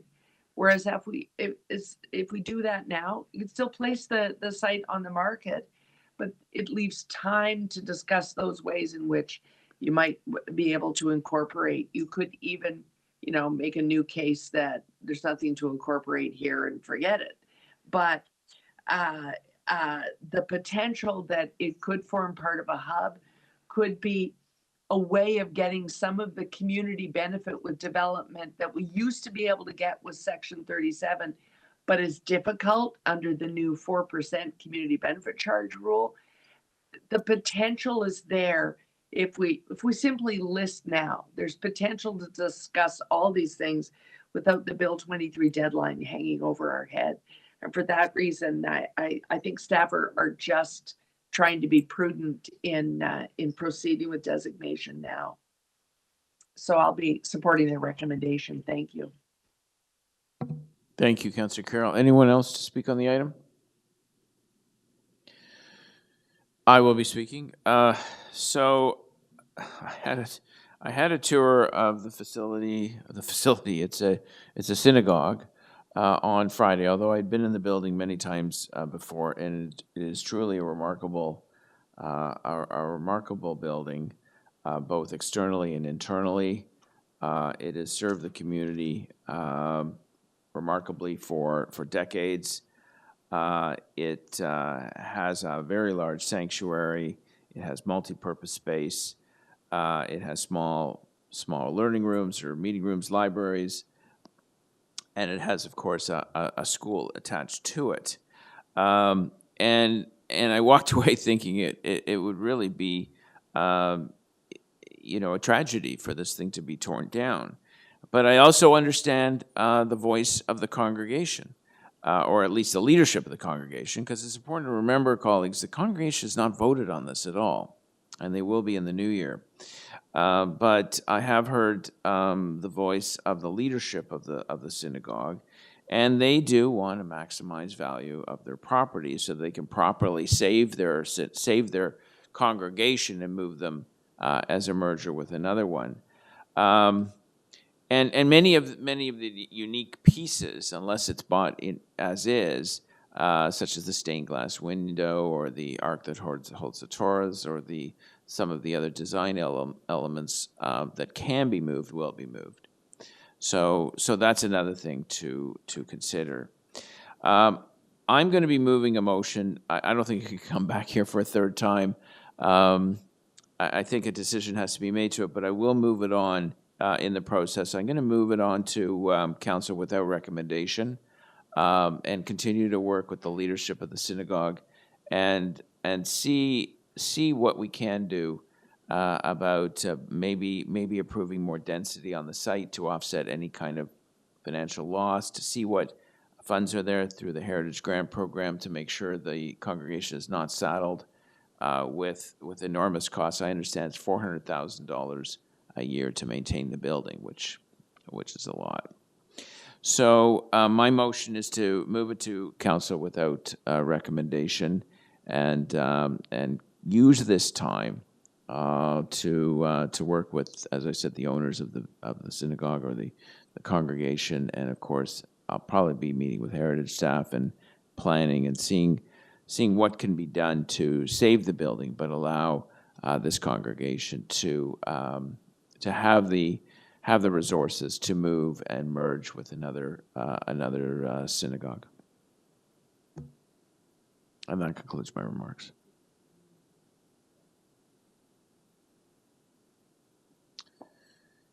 Any other speakers on the item?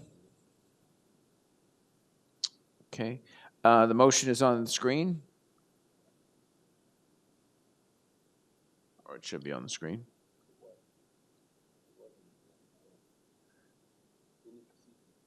Okay, here we go. So we're forwarding to City Council without recommendation. All those in favor? Opposed? That is carried.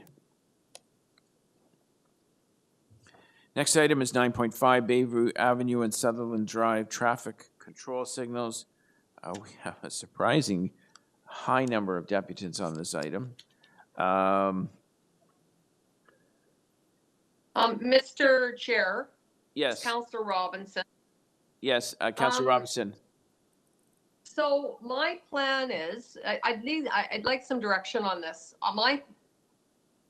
My plan is to refer this item back to staff. And the reason being is there's been a lot of conversations that have happened. There's people who are for this and people who are against.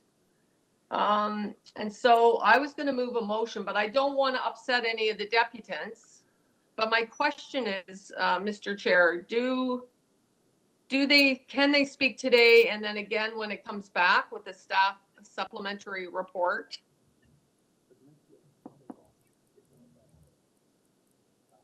Or anyway, I just need some direction on that.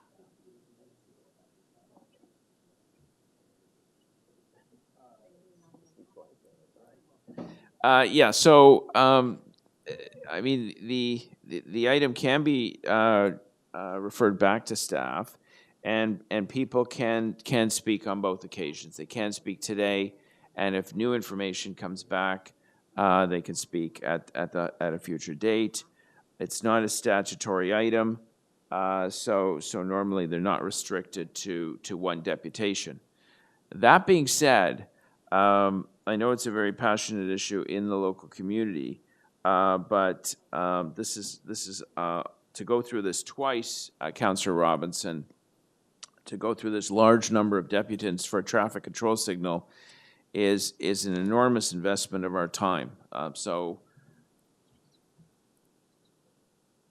Okay, so why don't I advise the deputants that what my plan is to move a motion to ask for a supplementary, to refer it back to staff, number one, and to ask for a supplementary report to look at the feasibility of installing an intersection pedestrian signal at this intersection of Bayview and Sutherland, and to look at infiltration issues. So this is based on some of the leadership. There's been a lot of leadership on this coming from Sutherland as well as Leaside. And this is based on feedback from them and their conversations in mine with city staff. So it's not willy-nilly. It's well studied in this case. And we just want to ensure more options in consultation with staff. So I guess do we leave it to the deputy to see? Yeah. So Councillor Robinson, we do have a motion for you. I should point out that more than half of the deputants were going to log on by video, so it's not like they came to this building to North York Civic Center and then are told we're not debating it today. So most were video conferenced.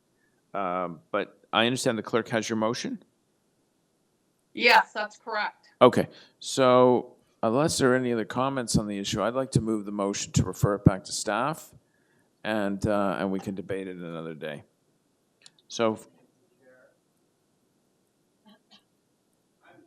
this is the motion. I would like to make a brief comment before you well, move your motion. I'm sorry.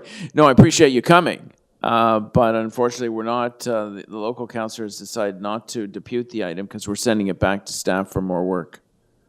All right. Well, I think the council should be aware of the high level of opposition in the community. I understand that. And she's looking for a compromise and a solution to solve that.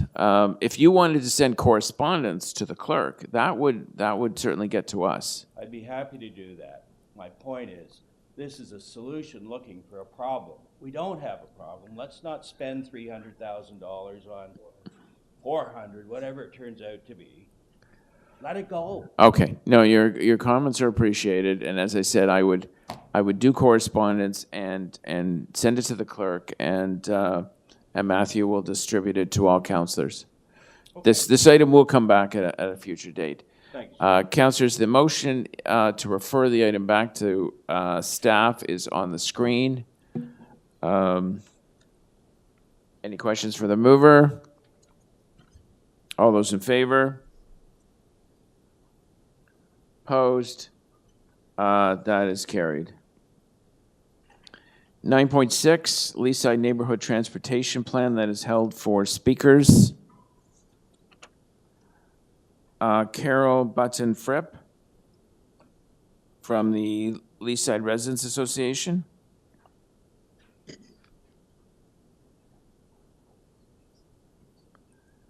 Loren Posen.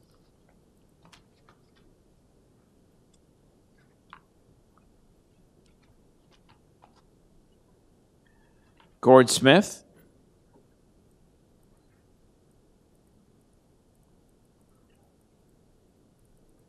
None of these deputies are available.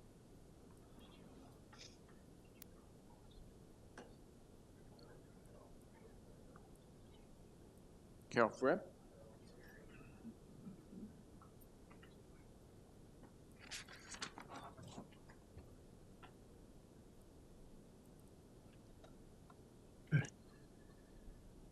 What? Go. Hello? Yes, Can hi, you- Ms. Fripp.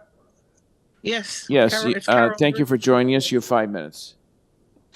Thank you. I suspect that the other deputants or would-be speakers are here as well. I had difficulty getting connected to you. Good morning, Mr. Chair and members of the Community Council. On behalf of the Leaside Residents Association, we're here with regard to agenda item 2023.9.6, the Leaside Neighborhood Transportation Plan, near-term plan. And I begin by thanking Councillor Robinson for her original initiative in proposing this traffic study for the Leaside area, and also the members of the North York Community Council for having supported it over the time. Our concerns about traffic volume and speeding are long-term. Problems are serious and they're getting worse. So we were delighted and relieved that the city would undertake a new and neighborhood-wide study. And we've eagerly awaited the release of phase 1. We share the stated goals and philosophy of the LNTP. But given the traffic pressures already on Leaside, thanks to the lengthy and it seems eternal construction of the LRT and an ever-increasing pace of development, the measures and pace recommended in phase 1 are too modest. There's an appetite for bolder measures sooner. We note that study and research on Leaside's worst traffic problems will be delayed until there is a subsequent stage 2, apparently far into the future. To quote from phase 1, quote, "The long-term plan will need to be informed by neighborhood changes associated with the Eglinton Crosstown Line 5, bikeway installation on Eglinton Avenue East and Millwood Road safety improvements, planning directions of the Ontario line, the layered and focused planning area, and proposed and potential development sites," unquote. Clearly, it'll be many years before all of the above projects are completed. By that time, our traffic problems will have grown even worse and be much harder to address. We'd appreciate the North York Community Council's official recognition and support for asking the LNTP team to move forward with more urgency before events overtake the possibility of improvements. As you debate this agenda item before you today, we hope you will also endorse our request. Thank you for your consideration.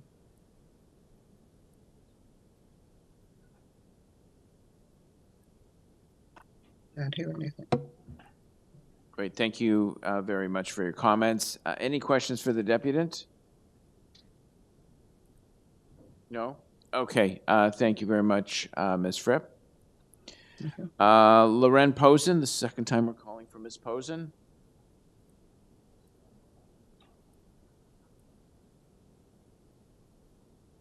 In the room? No? And the second time we're calling for Gord Smith. Mr. Smith? Yes, I'm here. Can Great. I finish the screen? Thank you. Thank you for joining us. You have 5 minutes. Thank you. I'm specifically addressing recommendation number 1, the amending the municipal code for chapter 950, attachment number 1. I'm going to try sharing my screen here.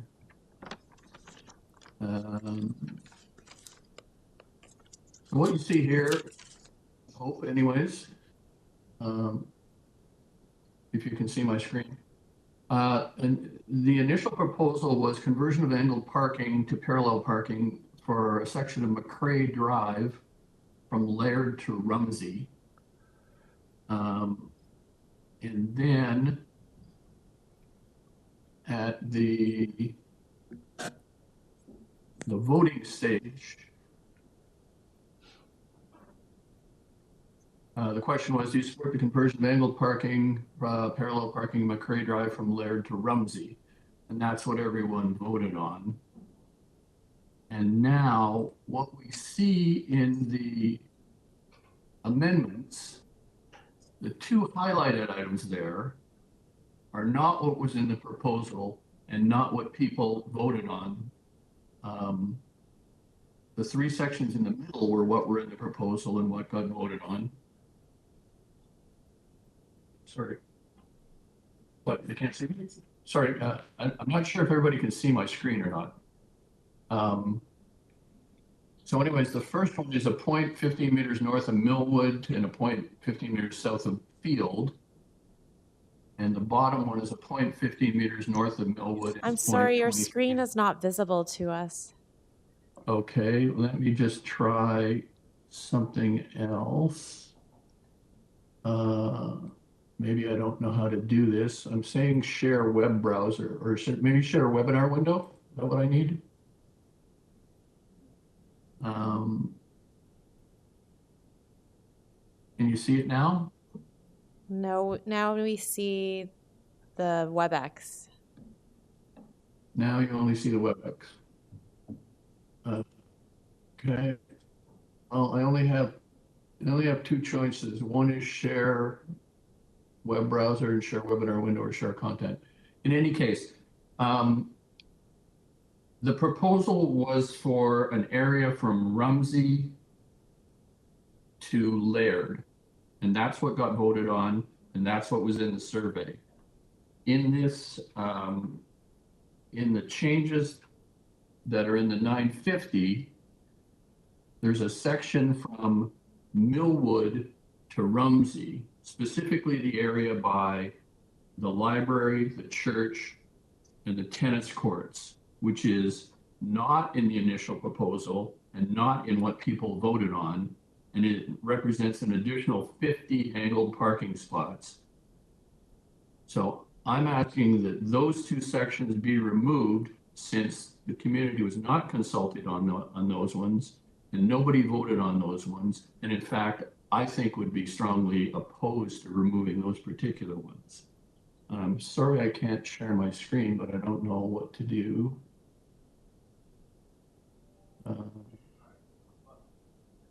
But we get the gist of it. Is that, are you done your deputation? I think so. I wish I could show you because visually it's a lot easier to see. Is there any way you can email it to the clerk and they will distribute it to councillors?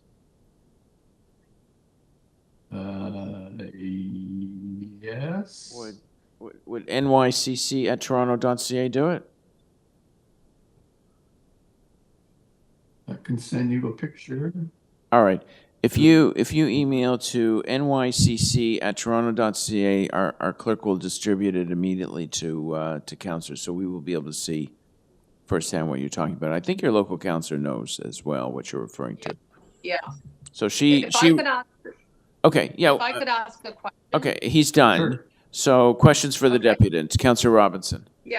Yes, Gord, thanks for your participation and leadership. I'm actually moving a motion to correct that. So to leave them as is. So I'll be moving that motion and hoping for support from the North York Community Council. And that would be fine with me. I mean, if it had been proposed and everybody said, yes, we like it, then let's go ahead. But I don't think people would be in favor of it because that's an awful lot of parking. Yeah. So I agreed. Yeah. Okay, so everyone's in agreement. That's a good thing. So any other questions for the deputant? No? Okay, thank you very much for your comments, and we look forward to Councillor Robinson's motion. I have a Sonia Atek on the list as well.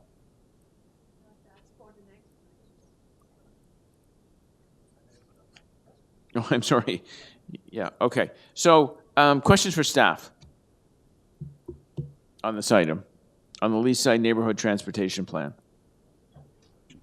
Councillor Burnside. Yeah, how did that extra parking get included? If it wasn't part of the original Through you, Mr. Chair, to the survey councillor. or whatever it was. I'm just in discussion with staff about that now. Forgive me, the project manager couldn't be here today, and I'm looking for that detail as we speak. Not too sure. When will we get that information, do you think? I just think it's important when, there's a major study that went on, probably thousands, if not hundreds of thousands of dollars, and there were certain parameters, and then something potentially, and we don't know if there was an actual additional survey, got added in, got slipped in. It's really important that we understand why, because there is a bit of faith in the system that's being lost, if that it did happen. I'll have to follow up with that information. Thank you. Thank you, Councillor Burnside. Any other questions for staff? I don't see any speakers. Councillor Robinson? Yes, actually, Mr. Chair, I have 3 motions I'd like to move that the city staff have. And then I'll speak on this item very briefly. So the first motion is to look at an outreach strategy for traffic calming measures. There's been a lot of consultation on this, extensive, but I would like that to continue because residents in this area really like to have a say of the impacts on their street. Number 2 is the one we just heard about from Gord, and that is the angled parking to parallel parking. And so I would like not to proceed with that. Nobody likes that idea, and I don't like that idea. So we're all on the same page here, and you just heard the speaker address this. And then lastly is just to try to accelerate. We heard Carol Burton-Fripp, who's been a huge champion of this. We heard her talk about, let's move, acceleration. So my third motion is to review all options to accelerate phase 2 of the Leaside Neighbourhood Transportation Plan. And now I'd like to speak on this.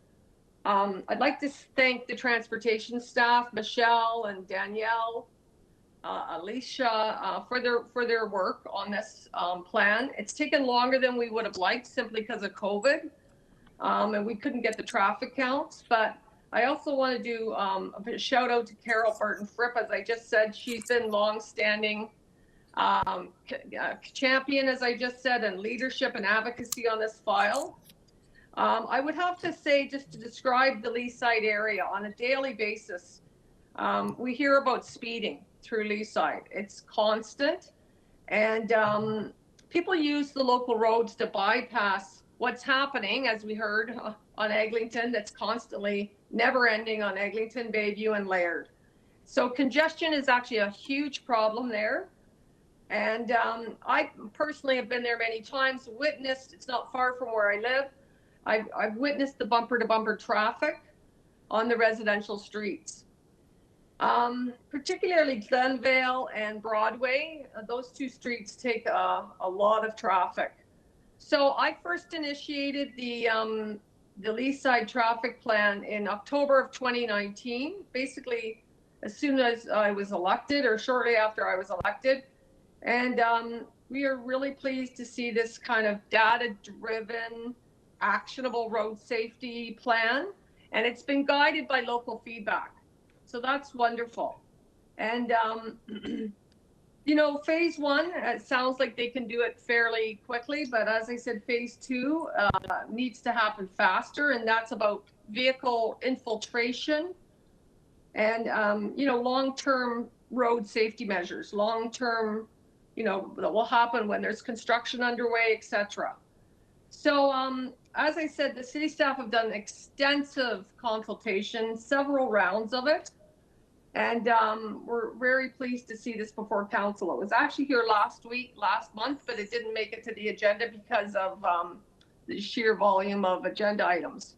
So those are my motions. I hope you will support them. They're supported by the local residents. And, we'll meet to talk about that finer issue that's part and parcel of this. And that's the Bayview Avenue and Sutherland Drive traffic control signals. But for anybody in the chamber, I'm very aware of the concern coming from Sutherland Drive residents. I'm very aware of it. And I will tell you that that Gord has done an excellent job relaying his concerns and the street's concerns to me via our office. So thank you to everybody for their engagement. I really appreciate it. And we're going to continue to work on this, and it's up and running, but we want more action. Thank you, Mr. Chair. Thank you, Councillor Robinson. Any questions for the mover or other speakers on the item? I don't. Can I just ask a question of clarification? Sure. Councillor Cheng, clarification of the motion? Yes. So Sutherland Bayview lights is not in this plan. Is that correct? You know what? That's a great question. I think it is. I think that is something that came out of the consultation on this plan, but I can't answer that 100%. But that is, we've referred that issue to staff to look at the options. So I'm just wondering, are we carving out that intersection if it is in the plan, or is it just that because it's a different item, that even if it's mentioned in this, that it's not included? I wish I could answer you. Yeah, I don't know. Mr. Chair, like I don't know what I mean is I don't know procedurally what. Yes, voting for yes for this is not voting for the lights. So I just was wondering procedurally how we handle that, but I think it's not an issue. It's not part of it because it had a separate report that we dealt with a few minutes ago. So it's not part of it. Great, thank you very much. But it did come up. Why I mentioned it in my remarks is it did come up throughout the consultation from residents. Residents talked about it. Thank you, Councillor Cheng. Any other questions for the mover or speakers? I don't see any. Okay, we'll put the motion on the screen and we'll vote on it.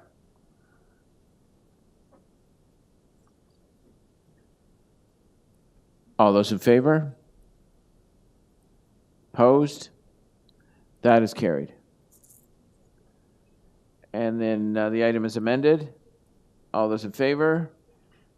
Opposed? That is carried.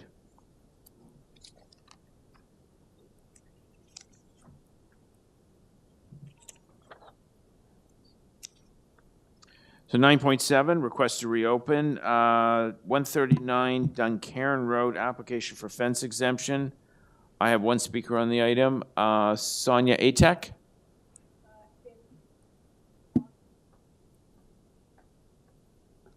It was decided before if I get to keep the cedar, I don't need to talk. You're not speaking? If I get to keep the cedars, I have 5 cedar there. You have pictures on the file, I guess. If I get to keep it, so I don't need to talk. Okay. I just want to save your time. All right. No, appreciate that. Okay, so you don't want to depute. Okay, that's fair enough. Thank I you just want to listen what you are going to say first. Okay. Okay, questions for staff? It's mine. Councillor Burnside, you held the item down? Yeah, thank you. I asked for a reopening. This came up, I think it was a couple sessions ago, and there's some information I did not see before I made my decision. So there was a concerned resident that asked that I reopen it and ensure that other councillors on this committee had time to look at all the information. I have had that opportunity. It doesn't change my motion, which is to grant the application for the cedars, but I did want to make sure that all the process was fair and that the people who had concerns were able to have the opportunity to voice those concerns.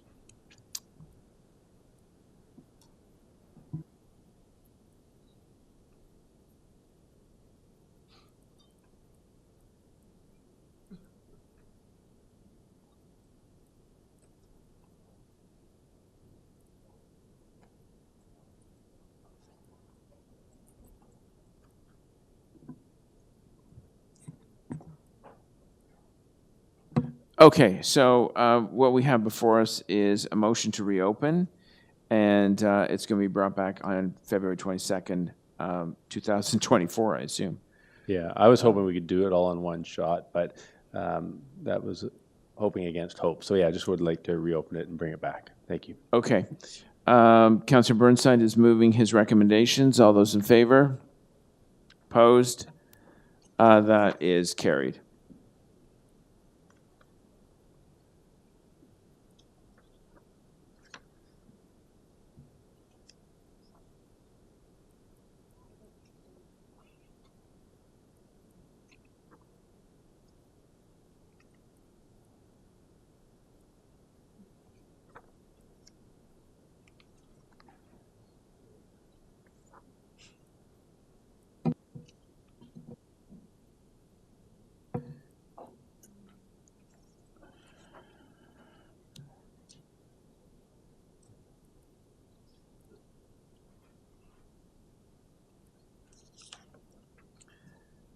All right, I have number 18, 7 Marwill Street, application to remove a private tree. I have one deputant, Linda Vendramine Bianchi. Hello. Ms. Good morning. Bianchi, oh, you're remote? Okay, thank you for joining us. You have 5 minutes. Thank you for taking the time to listen to our appeal. I'm the daughter of the owner of 7 Marwill Street. My 85-year-old dad has been living there for almost 6 decades. He's planted many trees over the years on his property, including the spruce, which is the tree in question today. My father pruned and cared for this tree for many years, but now, due to its size, it requires an arborist. It's grown quite large and it's very close to the house, which is causing him a lot of stress and anxiety. His biggest fear is that with heavy winds, lightning, or an ice storm, it'll cause substantial damage to the house or the neighbor's home, or even worse, harm someone. The crown of the tree is top heavy with poor attachments due to pruning over the years, and it's also now in conflict with house service and communication wires. We hired a certified arborist who reported that the main stem union is defective. He said, and I quote, although the tree appears healthy and is growing vigorously, it has a significant structural defect that cannot be fixed by pruning and will only get worse as the tree gets larger and the co-dominant stems get longer and heavier. The city report mentioned that there is low risk of failure at the union. Our concern is over what time frame is this low risk? Will the risk not increase over time? That being said, we're hoping that the committee will consider giving us a permit to remove the spruce tree. We would gladly replace it with an environmentally friendly tree, which would be planted further away from the house.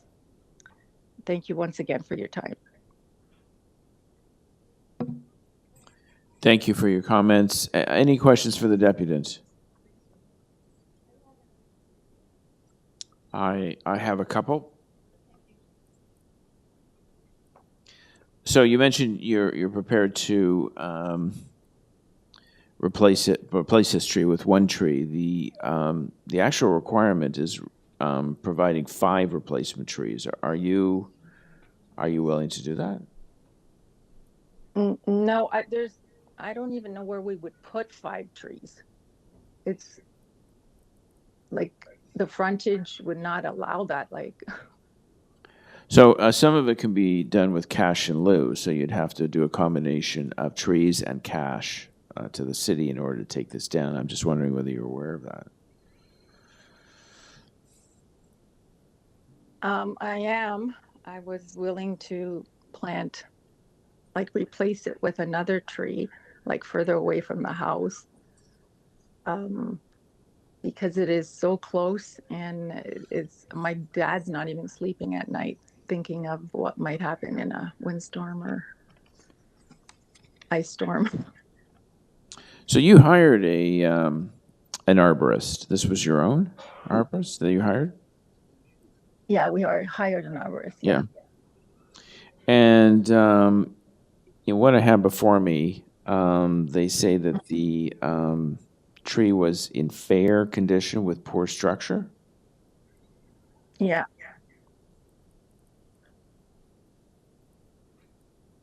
And the tree was described as having moderate vigor with minor deadwood throughout the crown. Is that?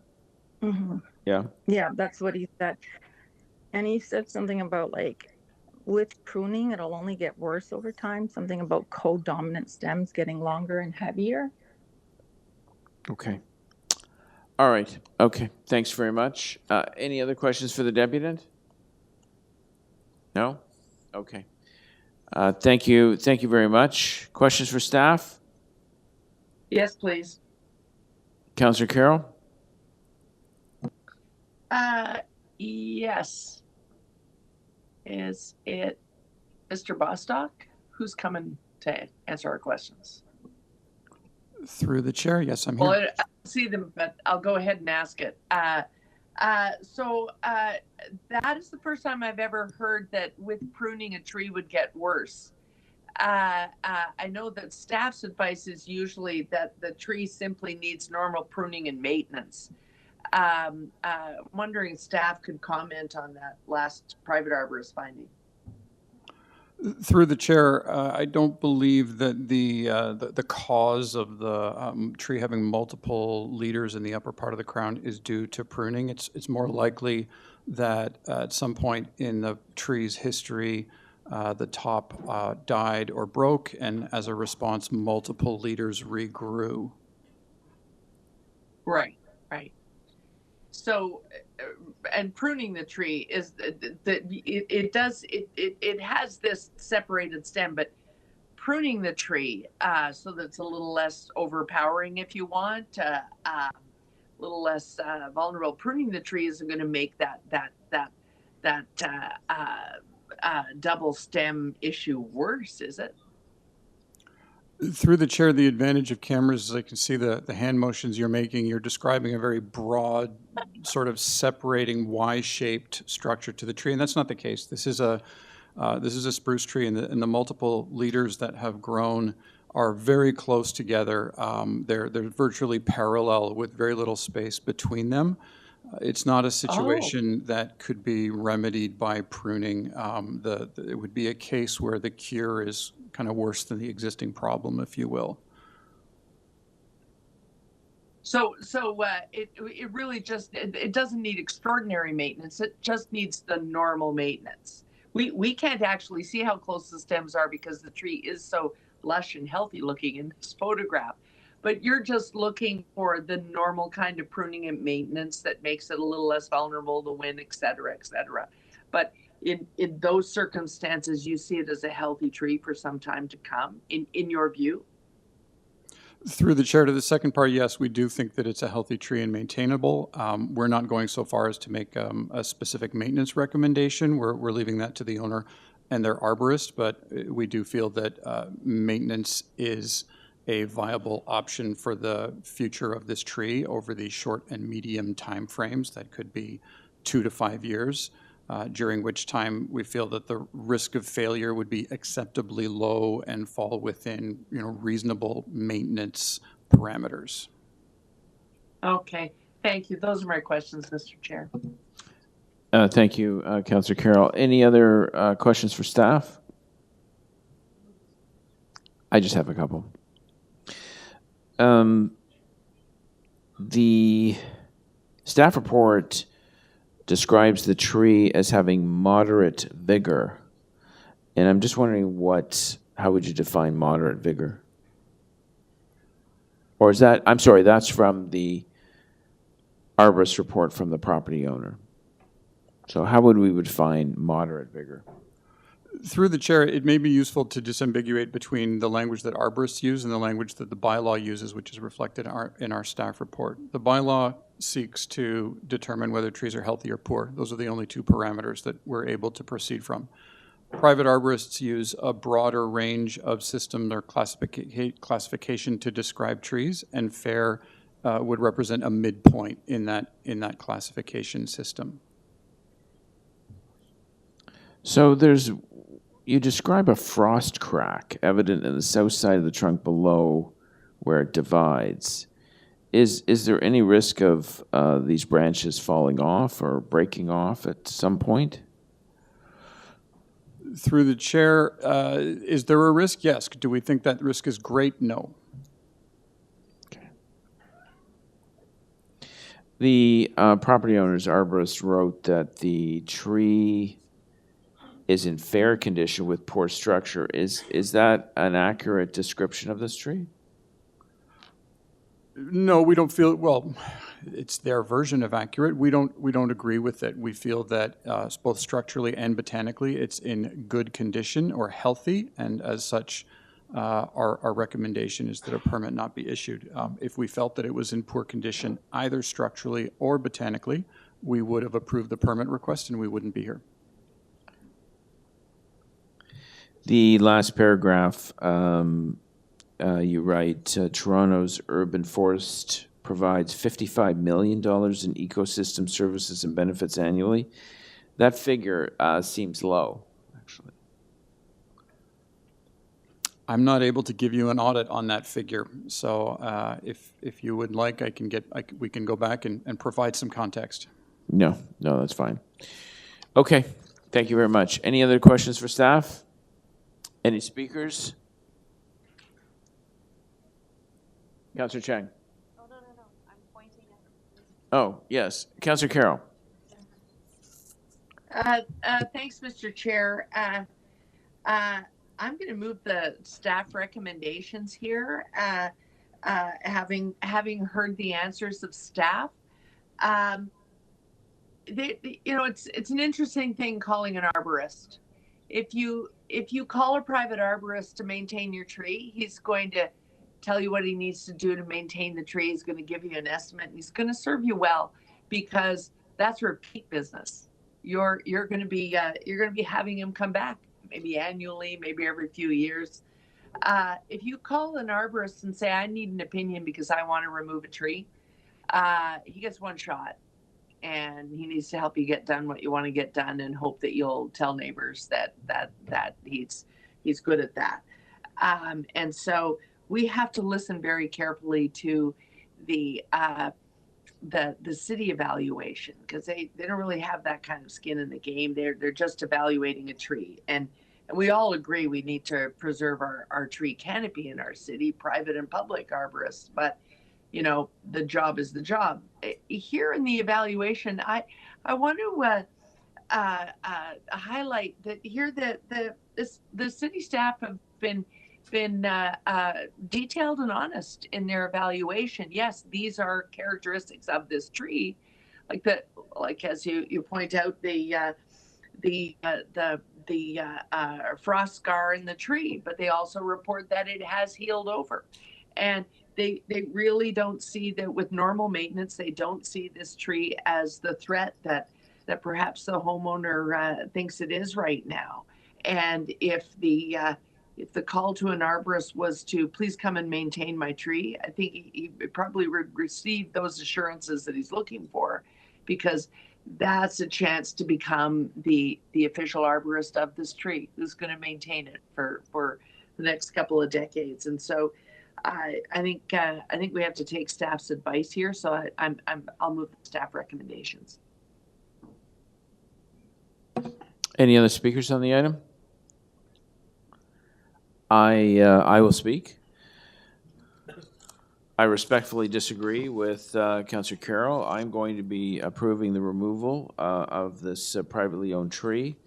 It does look nice on the appearance, but if you dig deep into what the property owner and their arborist is saying, there are some risks here. The report says that it is fair condition with poor structure. It is having moderate vigor, and there is a risk, I guess, of a further deterioration. I would say, why wait? Why wait for it to further deteriorate, to put risk to the homeowner, to create property damage? So I'm going to move approval of the removal application. Certainly when I read things like dead interior branches can be addressed through pruning.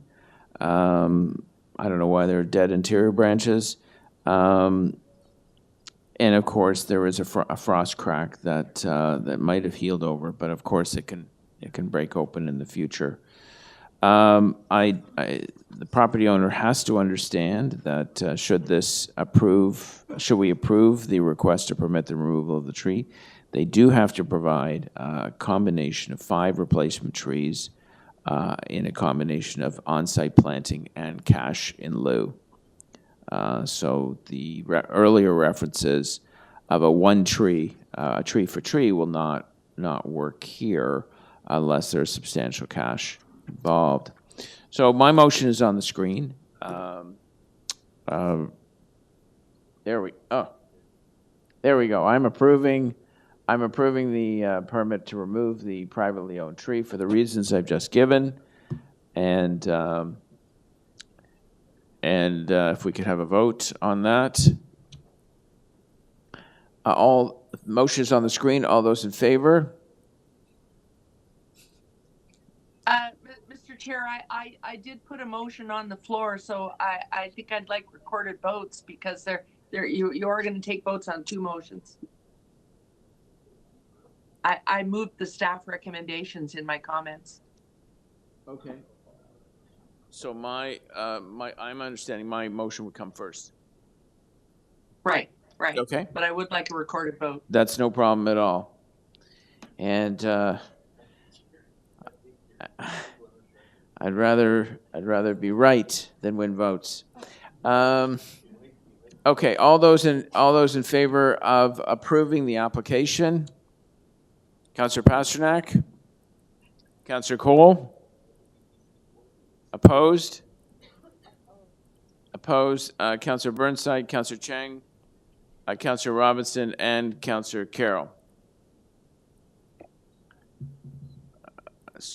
So the staff recommendations, we need someone to move the staff recommendations. Councillor Carroll has done that. I already have moved them. I have. Yeah. Yes. No. Thank you, Councillor Carroll. I realize that. So the staff recommendations are moved. All in favor? Opposed? That carries.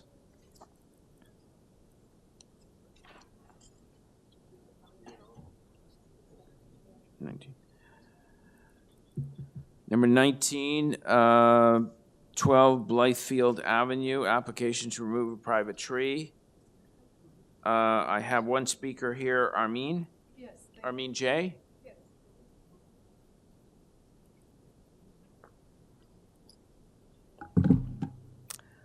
Thank you, Mr. Chair and City Council members, for the opportunity to speak. Basically, my concern is, again, as the last caller, for a tree that we have that's very close in proximity to our home.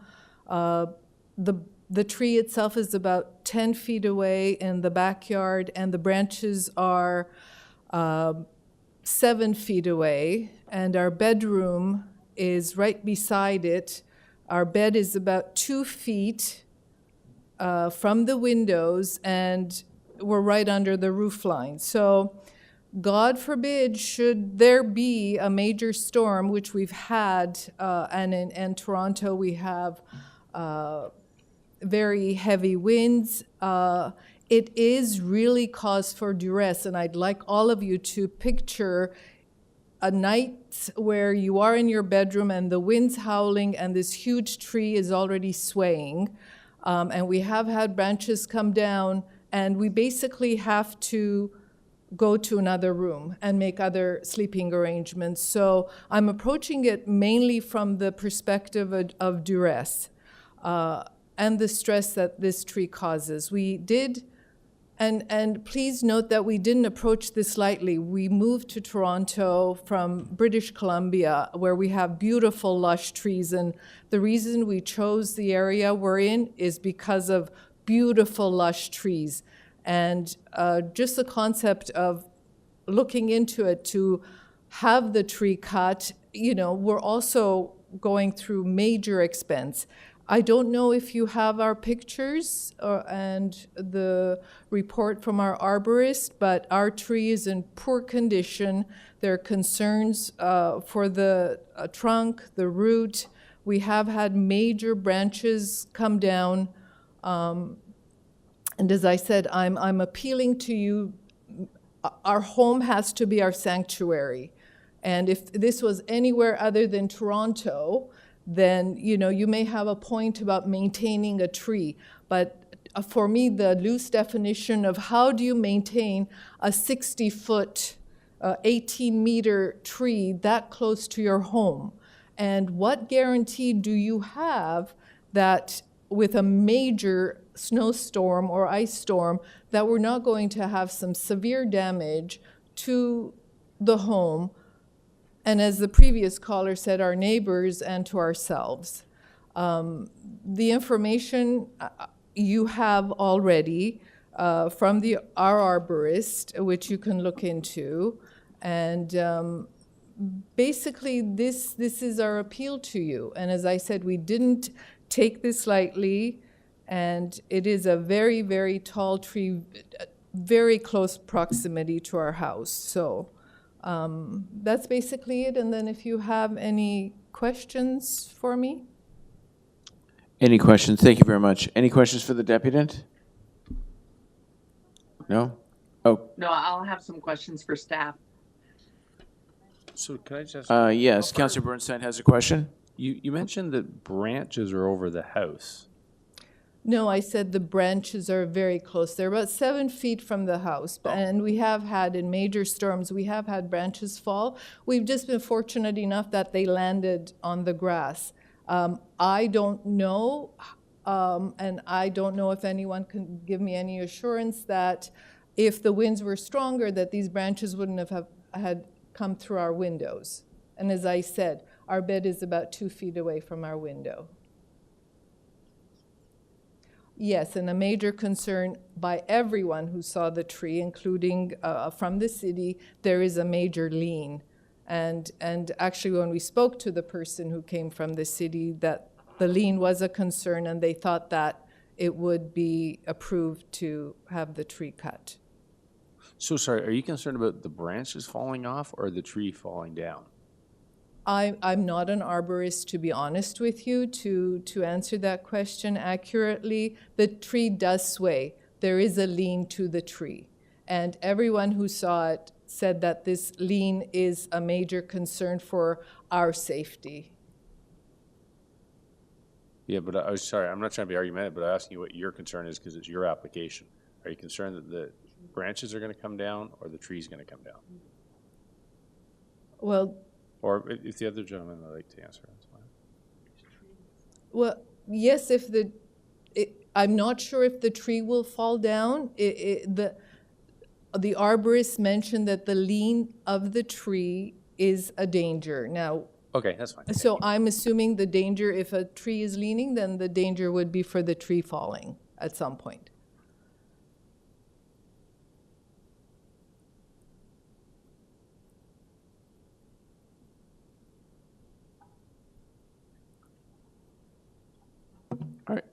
Are you done?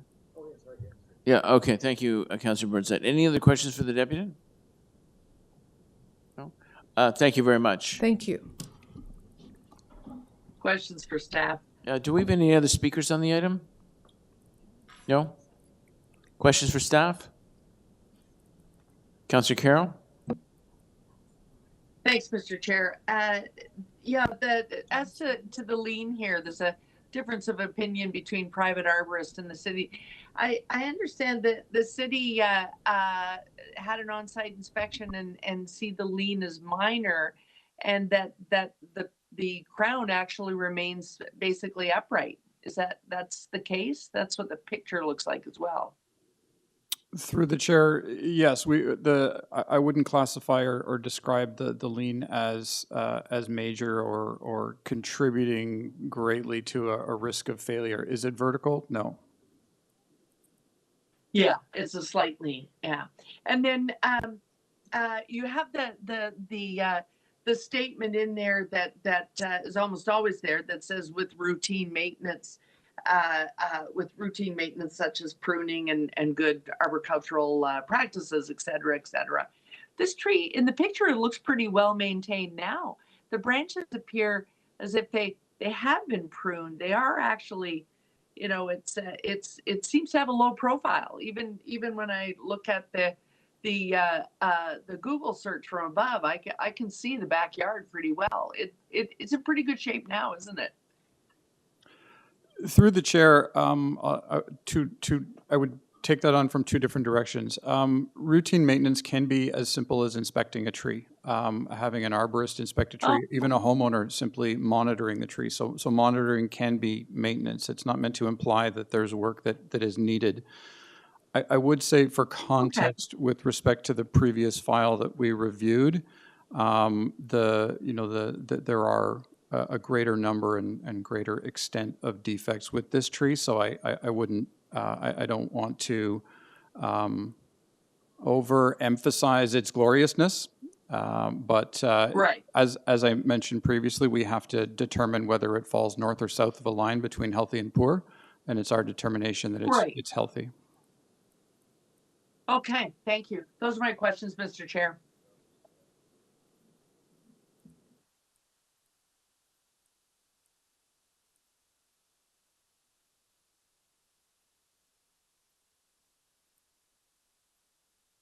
So, sorry about that. We're just trying to canvass councillors on whether they want to continue on through lunch or take a full break. So the consensus here in person seems to be to work through with a guess that we might be done by 1:30. What is the consensus of, or what are my thoughts of our remote colleagues? I would be happy to do that, Mr. Chair, because it's at 1:30 that I have to get to that budget committee in this building. So if we can work through to 1:30, I can help you to maintain quorum. All right. Maybe we can get someone to do a coffee run around here. All right. Oh, you're missing my coffee run. That's the issue. Yeah. Oh my gosh. But we'll get through it. Okay. So have we done questions for staff? Has everyone been asked to do questions for staff and speakers? Councillor Carroll, what would you like to do with this item? Since the homeowner did want it to speak and have it considered today, I have to say, Mr. Chair, this is in a neighborhood where people are pretty big tree defenders. The Bayview Village mode is, unless a tree is really threatened, they're really trying to hang on to their tree canopy in the face of lots and lots and lots of whole home renovations. And so with this kind of condition of health recommended by city staff, I'm going to move the staff recommendations. Okay. Any other speakers on the item? No? Okay. Staff recommendations moved on number 19, 12 Blithfield Avenue, application to remove a private tree. Staff are recommending denying the request to remove. All those in favor? Opposed? That is carried. Item number 20, Bathurst Manor Neighborhood Mobility Plan. I have two deputants listed. One is Sam Jungler, and the other one is Zev Kaufman. Mr. Jungler? Jundler. Sorry. Great to see you.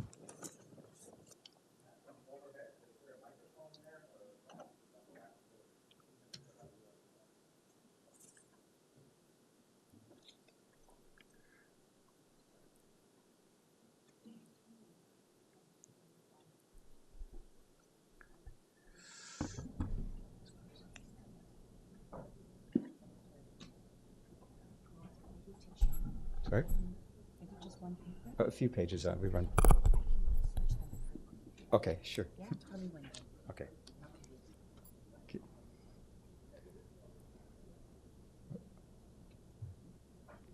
Do I start or?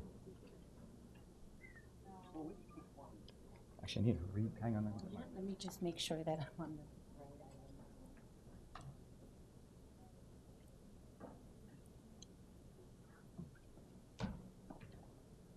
All right. Are we all set? Yeah, I just got my assistant here. Okay, well, I guess I'm ready, yeah. All right, great. Thank you for joining us. You have 5 minutes. Yeah, thank you for allowing me to speak today.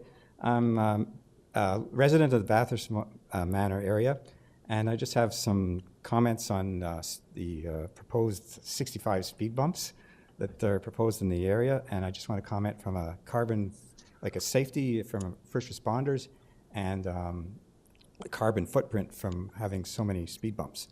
Okay, so we had a town hall meeting in September, and I was told by the city, I guess the city staff, as you like to call them, that ambulance and first responders would not be affected by the speed bumps, so the response times. And I thought that was a bit odd, being an engineer, that if you go slower, you can't get there faster. So basically, I was told that as long as the vehicles go at 30 kilometers an hour, there's going to be no problems, but you can drive faster.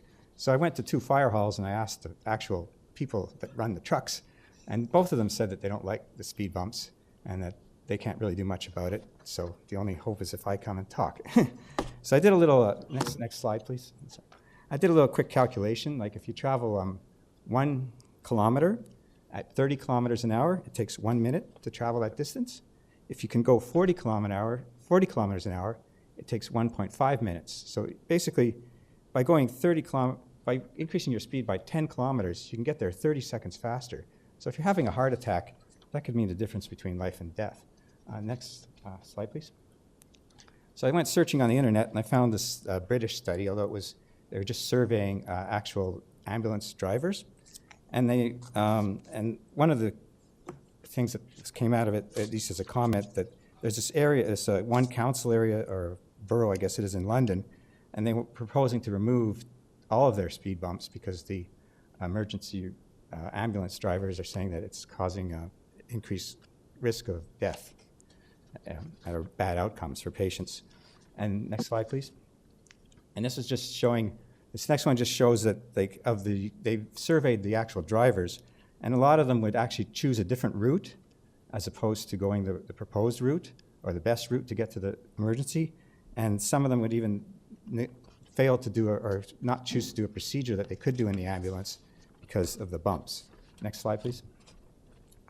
So then basically the outcome is that the paramedics, it was more of an informal survey of the paramedics. They said that the patient care was reduced and that it takes longer to get to the emergency, emergency department to get adequate care. Next slide. Okay, then I looked at a carbon footprint sort of proposal or investigation. Like there's 7 banks of speed bumps that are proposed. A bank I just defined as a whole row of speed bumps. And I said if it takes just 1 extra ounce of gas to go over all the speed bumps, not just one speed bump, how much fuel would you use?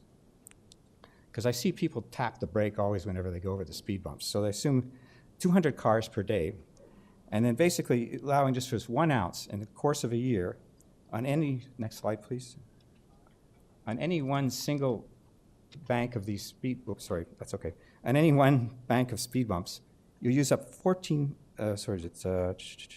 2,000 liters 2,076 liters just to go over one row of speed bumps. And that's if there's 200 cars. Now, if you take all 7 banks, that's 14,000 liters of gas a year just going over the speed bumps. Next slide, please. And each liter of gas, I couldn't believe it myself, creates 2.3 kilograms of, actually, I'm ahead. Oh, short. Anyway, I'll just say it. Each liter of gas creates 2.3 kilograms of carbon. So that's, for all 7 bumps, 7 banks of speed bumps, that'd be 33 metric tons of carbon footprint just for going over 7 banks of speed bumps. And that's just in our area. And if you did 400 bumps, I mean, if it's 400 cars, that would be like 66 tons of carbon footprint. Okay, now this next slide is my traffic observations, yeah. Okay, so I drive this route on Maxwell Street through Hove and off the Codsell from Blue Forest to get out to Bathurst Street. And in the morning, I really don't see that many cars on Maxwell Street. I see maybe 2 to 6 cars, a couple of pedestrians, and often the pedestrians are actually walking on the road with earbuds, not even when there's a sidewalk available. And most of the cars, I will say, they're the odd speeder, but not when I'm driving so much. And most people are baying close to 30 kilometers an hour. I walk this often when I go to the plaza at Shepherd, and it's just people not stopping at stop signs seem to be the big issue.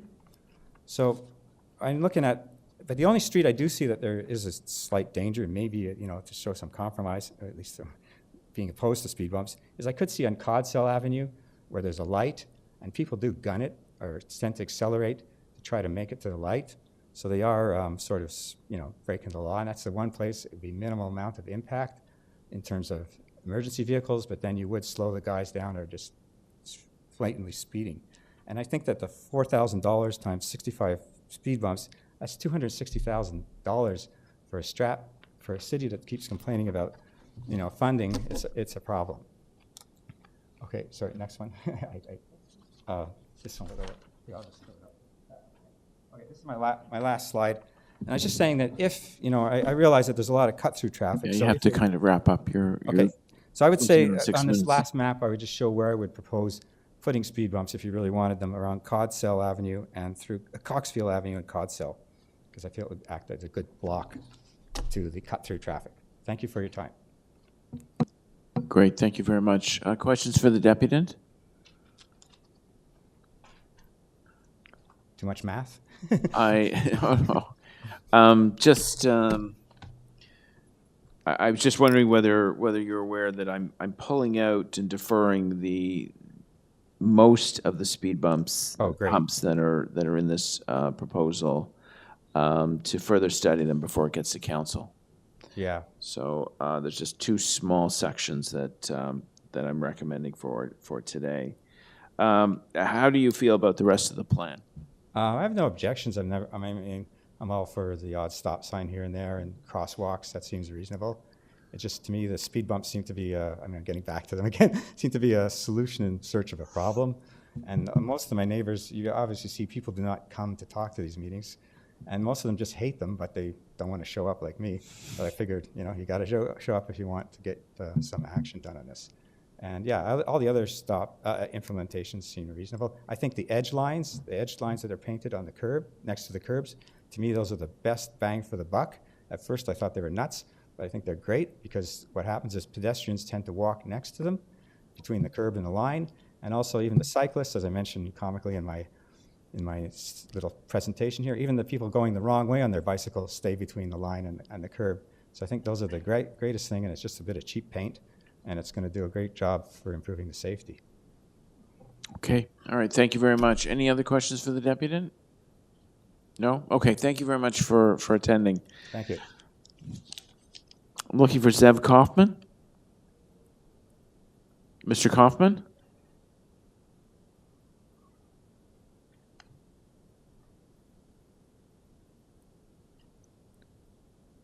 Mr. Kaufman?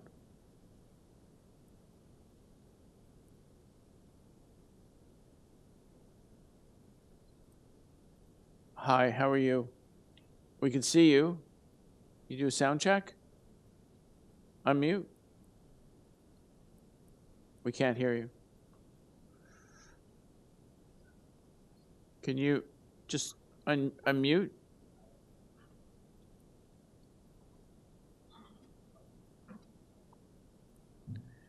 We're having a tough time hearing you. Can you hear us? Just put your thumb up if you can hear us. Okay, but we can't hear you. I'm not sure why.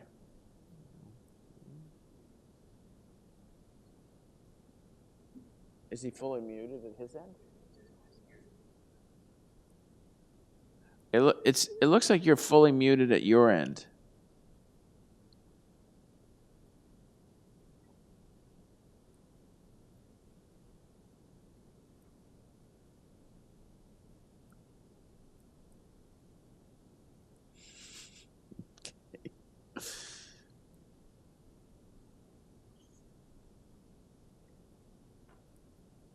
No? Do you want to try and phone in? Can he phone in? I don't know.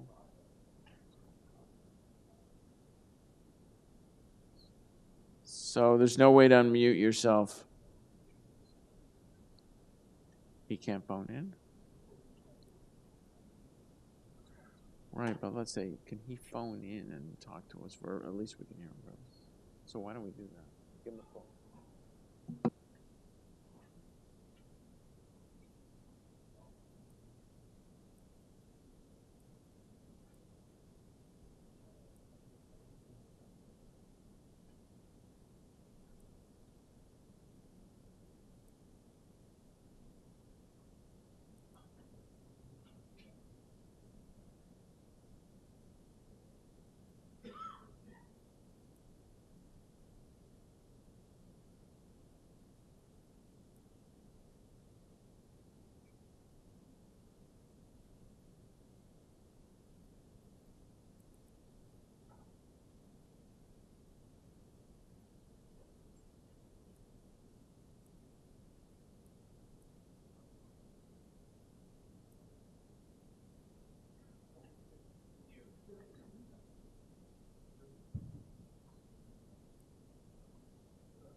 Yeah,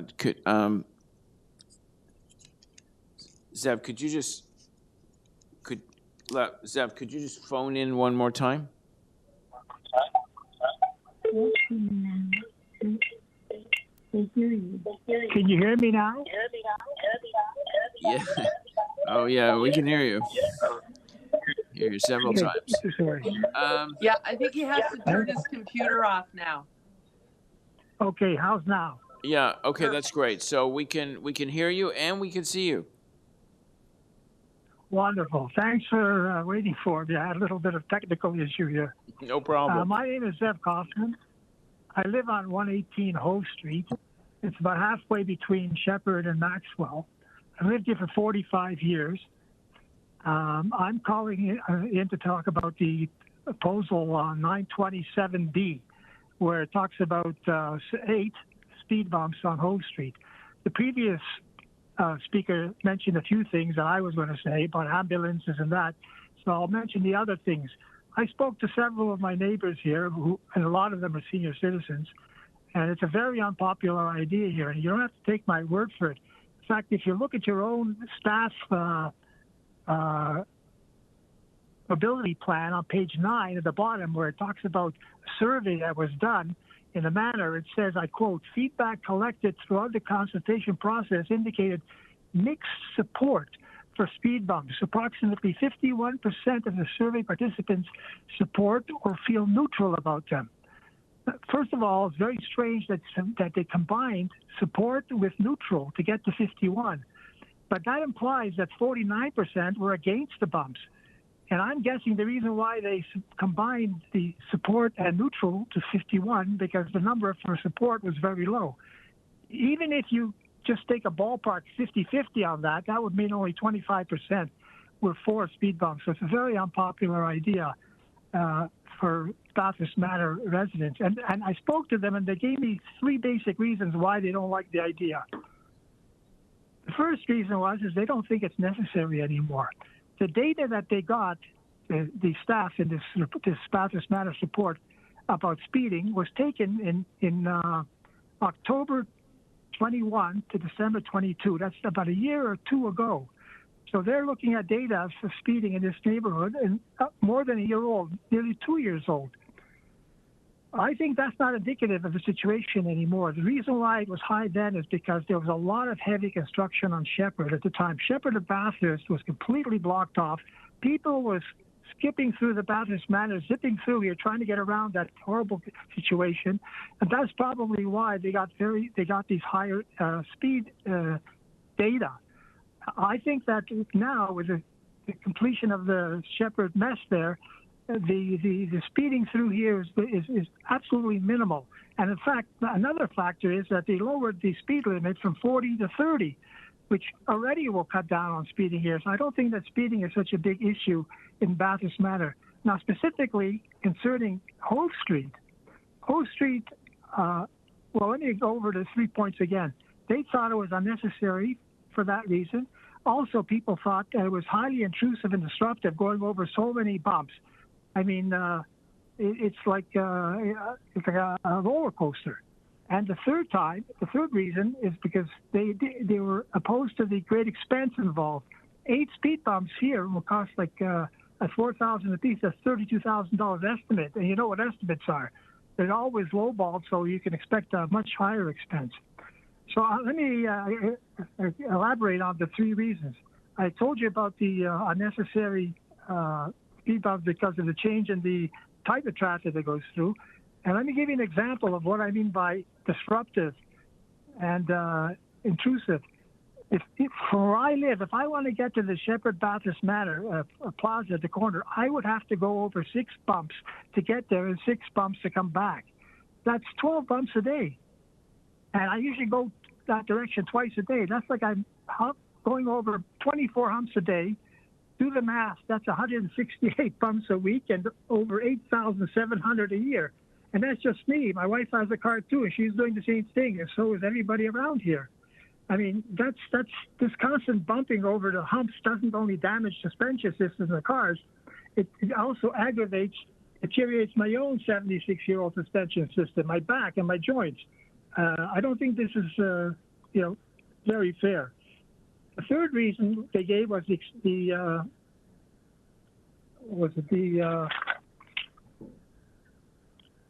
alternative solutions. There are other possibilities to slow down any speeding that still exists. Instead of spending $32,000 on speed bumps, if you put a police car at corner Bitterroot, which is about halfway along this route, once a month maybe, and catch the speeders that are actually speeding through here, you'd accomplish the same thing at minimal cost. So I think that for all these reasons, I would like to make another recommendation. Just put 1 speed bump between Shepherd and Cotsall, which is about 1/3 of the way, halfway through in the midpoint. It's 346 meters. So if you put one at about half that, like around 175, that would take care of the speeders along that stretch. All right, you'll have to wrap up. Okay, between Cotsall and Bitterroot, there's already a stop sign at Searle, which serves the purpose. And between Bitterroot and Maxwell, you could put one in halfway through there. So my recommendation is put 2 speed bumps, one halfway between Shepherd and Cotsall, and one halfway between Bitterroot and Maxwell, and that'll do the job. Thank you for your time. Great, thank you very much. Any questions for the deputy? No. Just to clarify, you've made 2 recommendations for speed humps. One is between Shepherd and Cotsall on. Yeah, halfway between on Hove. This is all on Hove, where I live. And what was the second one? The second one would be between Bitterroot, where the Hove turns west. It goes north from Shepherd to Bitterroot, then turns west. So from Bitterroot to Maxwell, it's about 250 meters. Put one halfway down, 125 meters from Bitterroot, and that would take care of that section. And you don't need one around between Cottsville and Bitterroot because there's a stop sign at Sur already. That's better than a hump. All right. So one speed hump on Hove between Shepherd and Codsall, and one halfway. One speed hump but on Hove between Bitterroot and Bitterroot and Maxwell. And Maxwell. Okay. Yeah, and the reason I'd say you don't need one between Cottsville and Bitterroot because there's a stop sign halfway at Searle. Yeah. So just before we wrap up here, I pulled out those many of those speed hump recommendations and deferred them because I think we have to talk to the community a little more on them. So we pulled out most of those. So they're not part of the plan anymore. They're being deferred. So well, that's a step in the right direction. Yeah. So anyway, thank you very much for your comments. Anyone else have any questions for the deputy? No? Okay. Thank you very much. Take care. Appreciate you participating. Thank you. Questions for staff? Councillor I Cheng? have a question. First, just said Councillor Robinson. Councillor Cheng has questions for staff, and then Councillor Robinson. Sure. So we see in a few of the letters that we received that a survey was launched on the 10th. Is that correct? Through the chair, yes, that's correct. And how much time do we usually provide for a survey to get ample community participation so that we can get the data that we need to be able to make decisions? Through the chair, typically the survey is launched the day the mailer goes out. So that is at minimum 2 weeks, often more than 2 weeks before the date of an event. And the survey remains open for 2 weeks after the event. So the idea being that you could fill out the survey before you come, or if you want to come and see the information and then make your decision, it sort of makes for a 4-week window around the event. So it sounds to me like for us to make a decision today, we are not able to make a decision with the fulsome feedback of the community available to us. Is that correct? Through the chair, no, sorry, perhaps I misunderstood your question. I'm speaking of when the community has the survey available to them, then the report, the consultation report is posted on the website of the study before this report comes to you.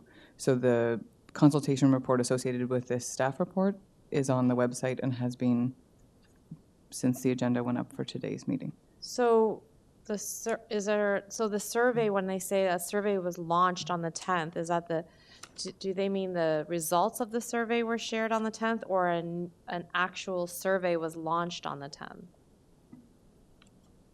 Sorry, let me look at the date exactly. I believe we were referring to the date the survey was launched to the community. Yes. To seek their feedback. Yes. And are you asking about the date that we posted the results on the website, or the date that? Well, it's November 14th, so it hasn't been 2 weeks if it was the 10th. So I'm just trying to clarify. Oh, sorry. I misunderstood the 10th you were referring to. I thought it was October 10th of the survey. Pardon me.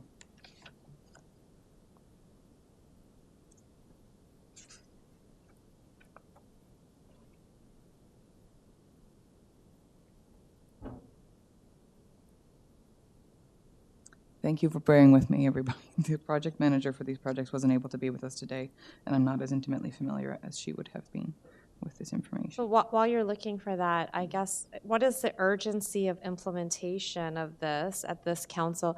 It looks like there are new suggestions that are being made. It looks like the councillor has already, the local councillor is moving some amendments. So actually, the community doesn't have a fulsome picture of what actually is on the table, because if we're removing some of the speed bumps, it looks like there's still a measure of journey that could be shared with the neighborhood in order to incorporate some of the suggestions. Like, is there an urgency that this be passed here today? Through the chair, I can't comment on the urgency. What I can say is that we, staff, have brought forward our best ideas to the community. I have the dates here.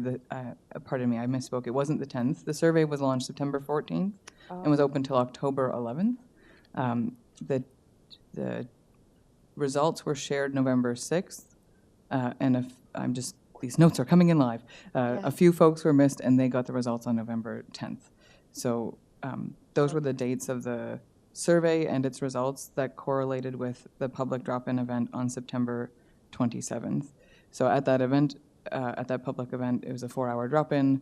We received feedback from neighbors, and this report is the result of the ideas we brought to that event, the comments that we received at that event, the changes that we've made, which are traced through the report, where we've said due to feedback, we modified some of the one-ways that were proposed, et cetera.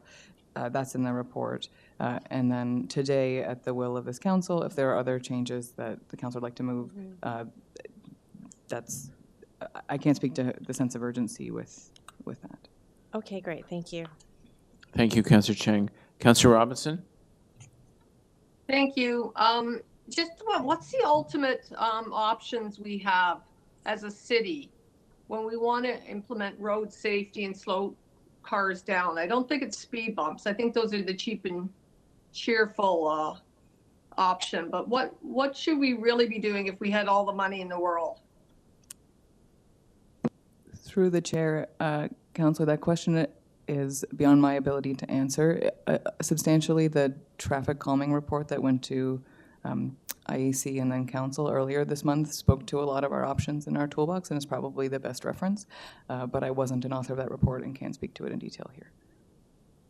Okay, well, I've had this question answered before at this chamber, but okay. And so is there any merit to, I think there is merit to what the deputants are saying related to people that are pregnant, people that have medical issues, senior citizens, like going over those speed bumps is not necessarily comfortable for people. So do you have any international best practices on that or any information? Through the chair, I don't have an international jurisdictional review of speed humps and speed hump design practices. I do know that Toronto's speed hump design has been iterated at least once since we began using them in Toronto to address some of the concerns with the experience of using them, and our latest design was spec'd to be comfortable to travel at the 30-kilometer-an-hour speed limit that we're encouraging for local neighborhoods. But I don't have the full history of where that design was informed of and which international examples were referred to. And have other cities, we heard one of the deputants refer to other cities pulling them out. I've never heard that, but maybe it's true. Are you aware of that? I think he referenced London. Through the chair, I'm not familiar with London speed hump practices. Okay. Maybe next time, Mr. Chair, we can have staff available just to comment on the fundamental pieces of this. The only thing I suggest is this will go to council, and certainly we can make a request that senior staff be there if you feel your questions are not being answered. Thank you. You're welcome. Any other questions for staff?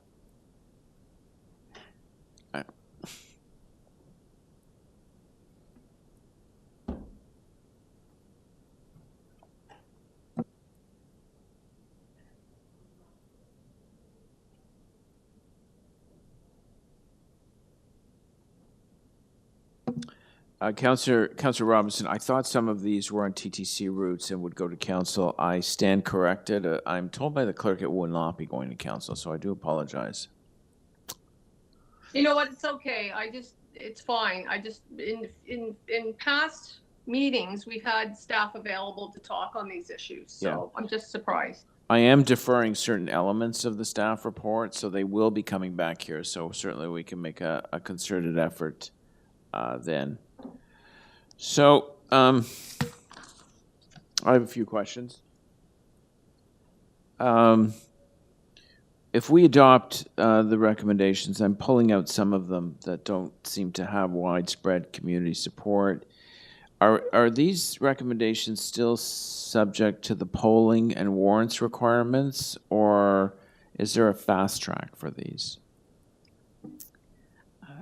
In this case, the way this has been written was that the polling would be at your discretion to add. If there's not an additional motion to add polling, then it would proceed without polling on the strength of the survey that was done as part of the study. So when it comes to stop signs or other measures here, or some speed humps, there's a couple of very small sections of roadway that will still have recommendations for speed humps. The warrants and the polling is not required. In lieu of the warrant, for the purpose of this study, we applied the best practice of 8 kilometers above the speed limit because we were anticipating changes to our own traffic calming policy, and the one that was in effect at the time wasn't consistent with the change of local speed limits. So an equivalency of the warrant, not our warrant, but an equivalent practice was applied. And with polling, again, this particular report caught a strange timing with the traffic calming policy update. So because we wouldn't do a study like this again in the foreseeable future, we wanted to be as consistent with our most emerging practices. We have written it so there's no polling. If you'd like polling, that can be added, but we felt the surveying that we did shed a light on what the community sentiment was towards the speed humps. All right, so there are some financial elements to these proposals. Do we have a funding source? Is it as we move forward? I mean, we're moving out of the fiscal year, but is this a fully funded program? As with the discussion earlier today about signals, this is a citywide budget line, and each year we're prioritizing approved installations against one another and against the budget. So they will sit in the approved list and be put in on a priority order. So I noticed in an earlier iteration of recommendations, there were a series of one-way streets. They've mostly been taken out, if I'm reading this report correctly. Is that due to community opposition to those plans? So yes, that's true. The one-way system proposed in the southeast corner of the neighborhood, it wasn't strictly community opposition, but also kind of qualitative aspects of the community feedback of where they felt that traffic was coming from. One of the deputants spoke earlier to a belief in the community that it was temporary and associated with construction and maybe is better now and not needed. So there was a sort of challenge from the community that maybe it's not a persistent issue. And there was, as you say, a sort of lack of enthusiastic support for the one-way in that area. We are proposing proceeding with the other location at Kennard Avenue as a one-way because the traffic issues there seem perennial. So there is also some community resistance on that one, but we felt like the solution it was offering is for a problem that is persistent. And I'm moving staff recommendations on probably about half of what's before us here, and just sort of deferring the others for more community consultation. When do you think it can be implemented? When do you think it'll be on the ground? Pardon me, Councillor, when do I believe what will be on the ground? Well, I mean, the recommendations are here. We're going to adopt probably half of them today. When do you think they'll be operational? On the ground, stop signs, some signalized intersections. I think there's a crosswalk there. So most of the solutions we're proposing here their delivery timelines are between 6 months and 2 years, depending on where in the construction season we fall and the budget prioritization we discussed. So I would have to take that back and answer you kind of piece by piece. It's likely that they wouldn't all come in together on the same day. Okay. All right. Thank you very much. Any other questions for staff? Speakers? Councillor Robinson, did I see your hand go up? No, sorry. Can you see me? I'm there, but I can't. No, I can't see myself. actually, we do not see you. So weird. We know you're I'm there. literally sitting right in front of the camera. It's okay. Anyway, I'm here, but I don't want to speak. No, thank you. Mr. Chair, it may be if there's a light source overhead, it sometimes removes you from your own background. the light source is right over your head. Oh, you're right, Shelley. You're right. There's some light coming in the window. Okay, thanks. It's Okay. having a lighting director for a husband. That's all it is. All right, well, we look forward to seeing you soon, Councillor Robinson. Any other speakers other than me? No. So I have a motion, if we could put it on the screen. Sorry, two motions, yeah. So what I'm doing is I'm adopting most, first of all, I would, okay, so I'm adopting most of what's here.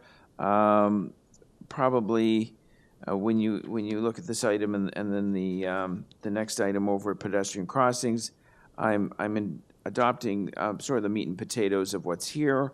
I'm deferring to the next meeting the multiple speed humps, which brought some opposition, including comments from the deputants. So what you'll see on the screen is adopting some all-way stops at various intersections in North York, but in Bathurst Manor, and some smaller speed hump sections. So first of all, I'd like to thank staff for their work on this. This was a long journey. We started this before the pandemic. Obviously, many traffic studies could not be done during the pandemic because people were home and traffic volumes were way down. Although I must admit, I ventured out on some of the lockdowns and I was in gridlock and I was wondering where everyone was going. Although they were probably wondering where I was going, right, Councillor Chang?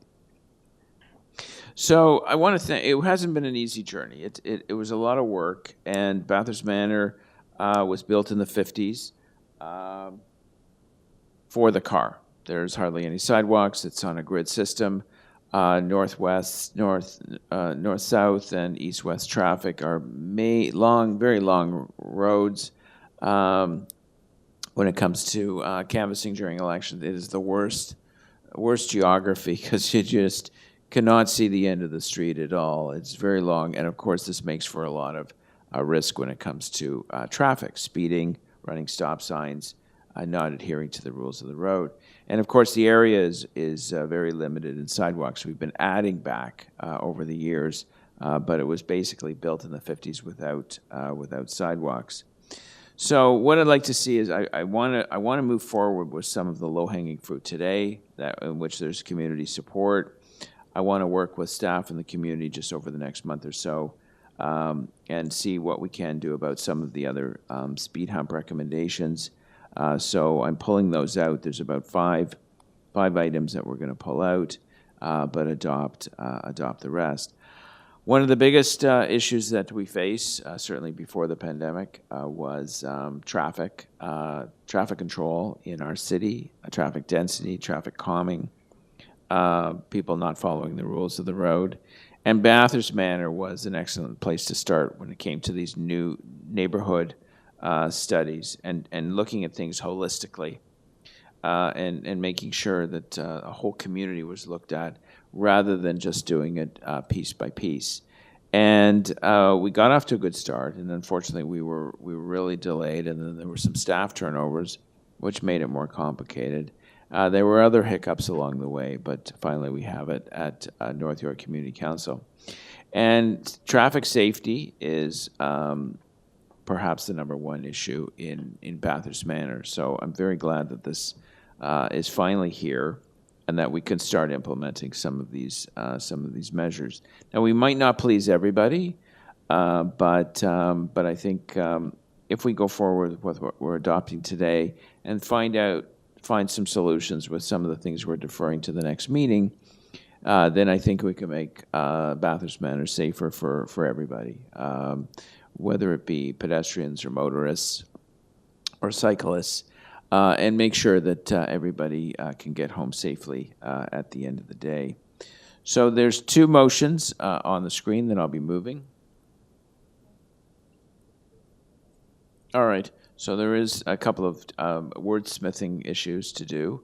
I've been alerted, but this is something that I think will make a big difference in the local community. There's certainly when it comes to traffic risk, Bathurst Manor was right up there. So we'll just wait a minute. I think the clerk is making a couple of minor changes.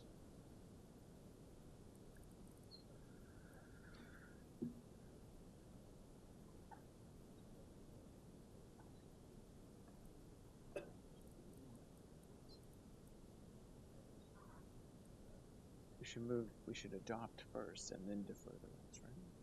Or you got the other way?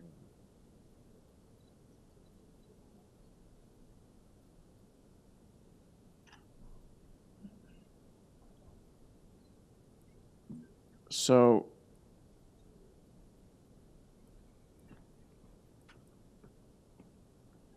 the first, for my colleagues, the first motion is the items out of the staff recommendations, and these are all staff recommendations that I'll be moving.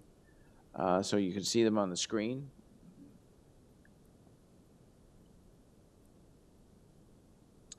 So all those in favor?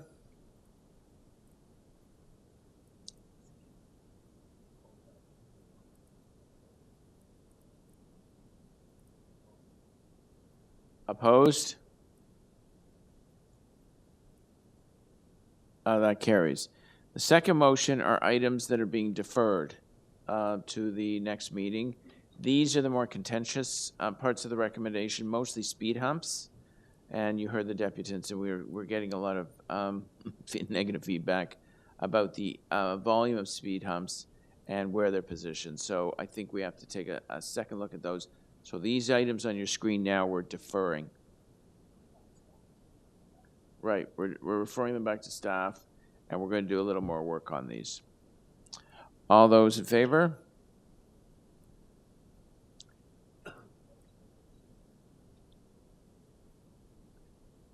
Opposed? That is carried.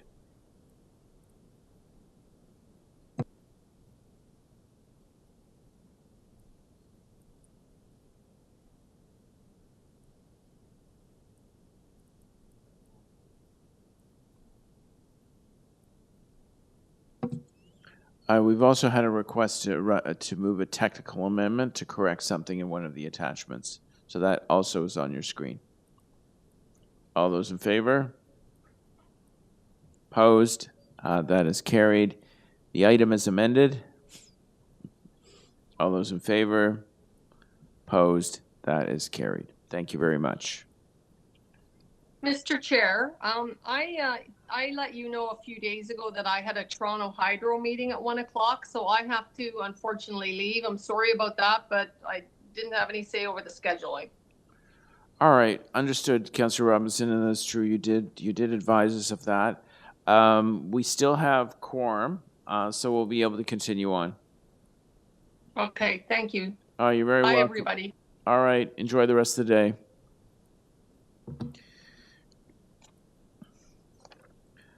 Okay, item 21.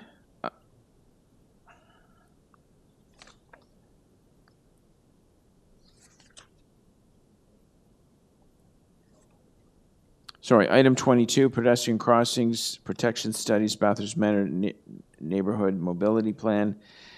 This is part of what we just discussed. I'm not sure really why they were broken up into two different staff reports, but I'm prepared to move the staff recommendations on this. All those in favor? Opposed? That is carried. Item 23, Dufferin Street Road Alteration. Councillor Cole? I have questions for staff. Okay, questions for staff? You know, this is something new we're trying on James Street, and now we're trying it on Dufferin Street to relieve some of the backup of our TTC buses. This is, I think, the third busiest bus route in Toronto. So it's really an important transportation artery. The question I have is, just north of where you're doing the queue jump lane, is the intersection of Dane Avenue and Dufferin. For years, I've been trying to get a signalized intersection there because of the new mammoth development that's gone in on the northeast corner of Dufferin. That's the Refusal development, where there's thousands of people moved in there, and cars are trying to get in there all the time and out of there, and there's accidents regularly. So how do we deal with this new queue jumping lane to make sure it works? At the same time, deal with the reality of a deadly intersection there at Dane and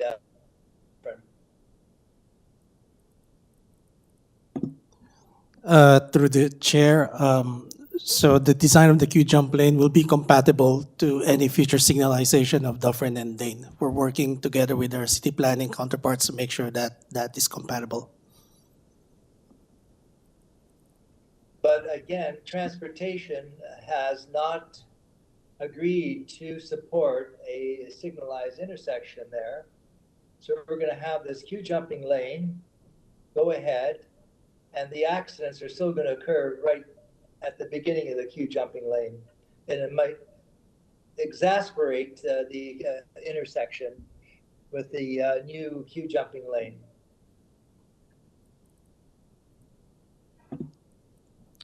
Through the chair, the queue jump lane is essentially just a prolonged right turn lane that is already existing. So we're extending it from, I think, around 60 meters to 260. The use of that lane won't be any different from today. When it's open for buses to bypass the queue, it can go all the way to the intersection. If buses aren't there, other vehicles who need to turn right can use them. So I don't think it's any different from the operations today. Yeah, but you're extending the turning lane further north towards that deadly intersection. Maybe I should ask anybody else in transport, what has happened to my request to have a study done on trying to make the intersection of Dane and Dufferin safer, so that all the cars going into the development and coming out of the development can do it safely without accidents?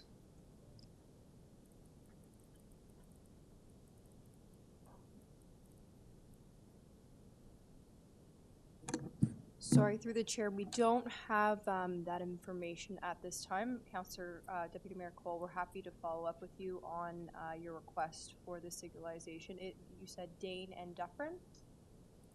We can take it off. Yes. Okay, we can follow up with that. This item is just specifically for the queue lane, so we can get that information to you. Is there any kind of communication plan to explain to the residents in the area, motorists, of how this queue jumping lane works?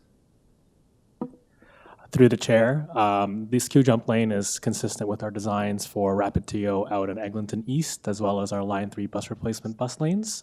So we're planning to use similar communication that we've used for those projects for this queue jump lane as well.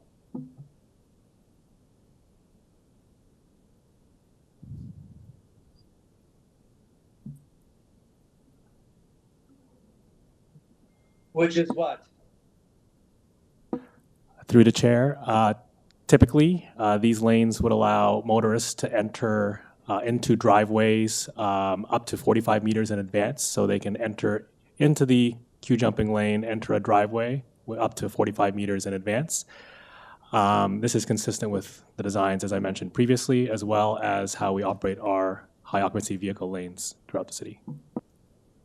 No, the question I ask is, how do you communicate this change to the residents and motorists in the area? Through the chair, we do have a comms plan that we're working with our TTC community liaison staff.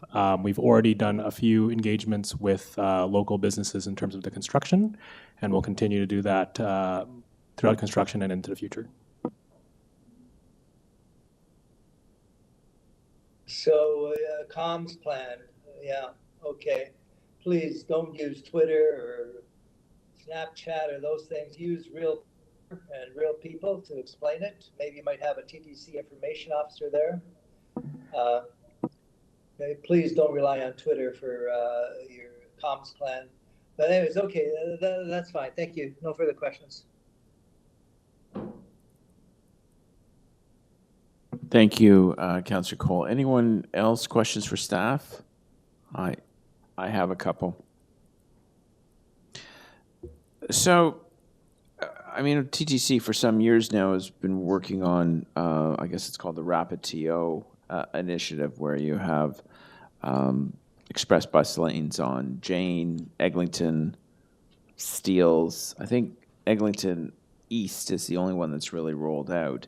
This looks like sort of a standalone initiative that's unique to, I guess, Ward 8, and seems to deviate from what TTC is doing. Can you just give some context onto why this is here, and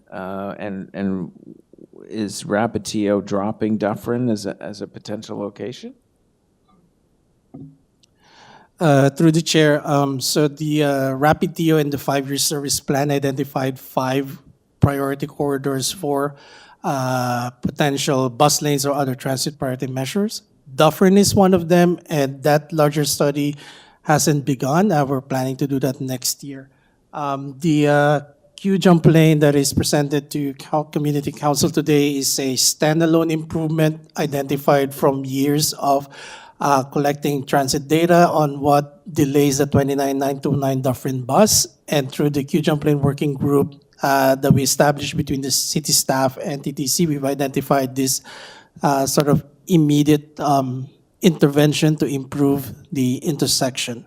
So while we have Rapid TO as a broader program, we continue to work with TTC to identify specific locations that require a bit more immediate interventions.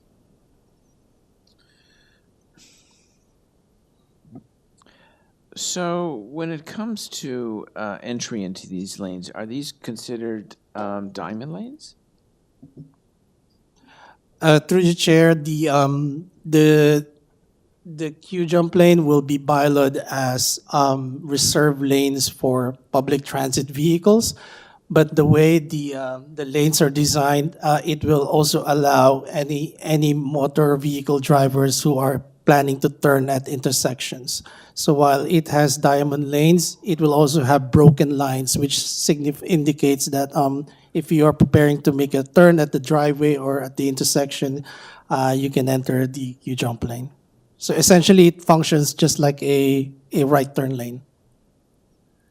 So when we had express lanes on Dufferin North, but we changed them to multi-passenger vehicle lanes, and of course cyclists and motorcycles. Why wasn't it considered that you would actually share these lanes with, I guess, multi-passenger vehicles and or cyclists and motorcyclists? I don't understand why. I thought we were moving away from this rigidity. Through the chair, the design on Dufferin and Lawrence effectively doesn't really prevent other mode of vehicles to use it. It is different from Dufferin North. Dufferin North is a occupancy vehicle lane where it was bylawed as such, so we could kind of assign that lane only for a certain class of vehicles and cyclists to just continue driving all the way north. In the case of the Q-jump, it's essentially a right turn lane. It is still open to any vehicle that intends to turn on driveways and at intersections. It's just, it is really not any different from what it is today. It's just a longer right turn lane. And the markings, is it, I guess, under Rapid TO, we painted the concrete and we put signs and pictographs up. Is that the same plan here, or? Through the chair, no, we won't paint the markings red in here. So this will just be signs, markings, lines, and diamond symbols. Okay, all right, thank you. Any other questions for staff? Speakers? Councillor Cole, did you want Yes. to move the staff Speak, recommendations? Deputy Mayor Cole, Sorry, Deputy Mayor I Cole. just want to speak first. Yeah, listen, I think this is a valuable innovation here. It's not a huge change. It just allows the Dufferin bus to get into the right lane a little quicker and a little bit more exclusivity to get into the right lane where they pick up and drop off passengers. So it's not an express bus route, or it's just a short distance of a block or so north of Lawrence. So it'll help alleviate the constant backup and congestion that occurs there with the buses and cars illegally parked, etc. And this has been tried and is underway on James Street. It's a queue jumping lane for buses only. So, I mean, we do have the express bus on Dufferin that just stops at certain intersections, but it doesn't have a dedicated lane all the way down to the exhibition. And, you know, and the Dufferin bus is one of the top 5 used bus routes in Toronto. It carries about as many people as the Shepherd's Subway, yet it gets little recognition. And so whatever we can do to improve the ride and the modal split for the Dufferin bus is a real bonus for the thousands of people that use the Dufferin bus every day. It's a bus that's jam-packed from Steeles all the way down to the exhibition, north and south. So the people riding that bus deserve a more expeditious time on that bus, getting to work, etc. So this is a plus. Again, my main concern was that we don't do a good enough job of letting people know what this change is, just to let them know that this is actually a service improvement. And it's not at a big cost, and I think it'll make the intersection a little safer. The issue that I did raise is that just north of here, there's a very dangerous intersection on Dufferin and Dane, where you have a huge development that was approved with thousands of people, but there's no way of getting in and out of the development safely from Dufferin. So, I mean, this is the thing, when you approve all these developments and you have site plan and so forth, this one here, they screwed it up royally. And it is just beyond belief of having this major development with no ability to access it basically from Dufferin safely. And you sort of access it at your own risk of being hit by cars doing all kinds of dangerous maneuvers. So I hope that staff will eventually take a look at that serious access point for the Treviso development, which is an ongoing hazard to people. So again, I'm going to support the staff recommendation and just encourage the TTC to communicate with the riders, especially on the Dufferin bus, about what this is and how this will make for a more expeditious, timely ride on the Dufferin bus. So no more suffering on Dufferin. Let's move on. Thank you.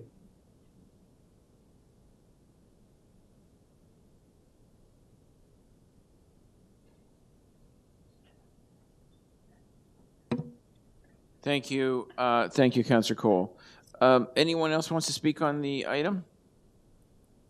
No? So Councillor Cole has moved the recommendations. If we can put those on the screen. Maybe they can't go on the screen.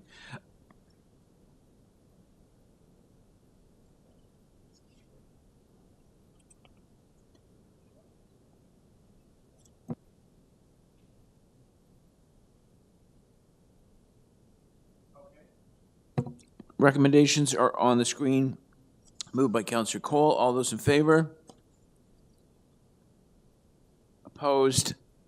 That is carried. Now, next item is 28, but I've been asked to hold that down because we may have a motion.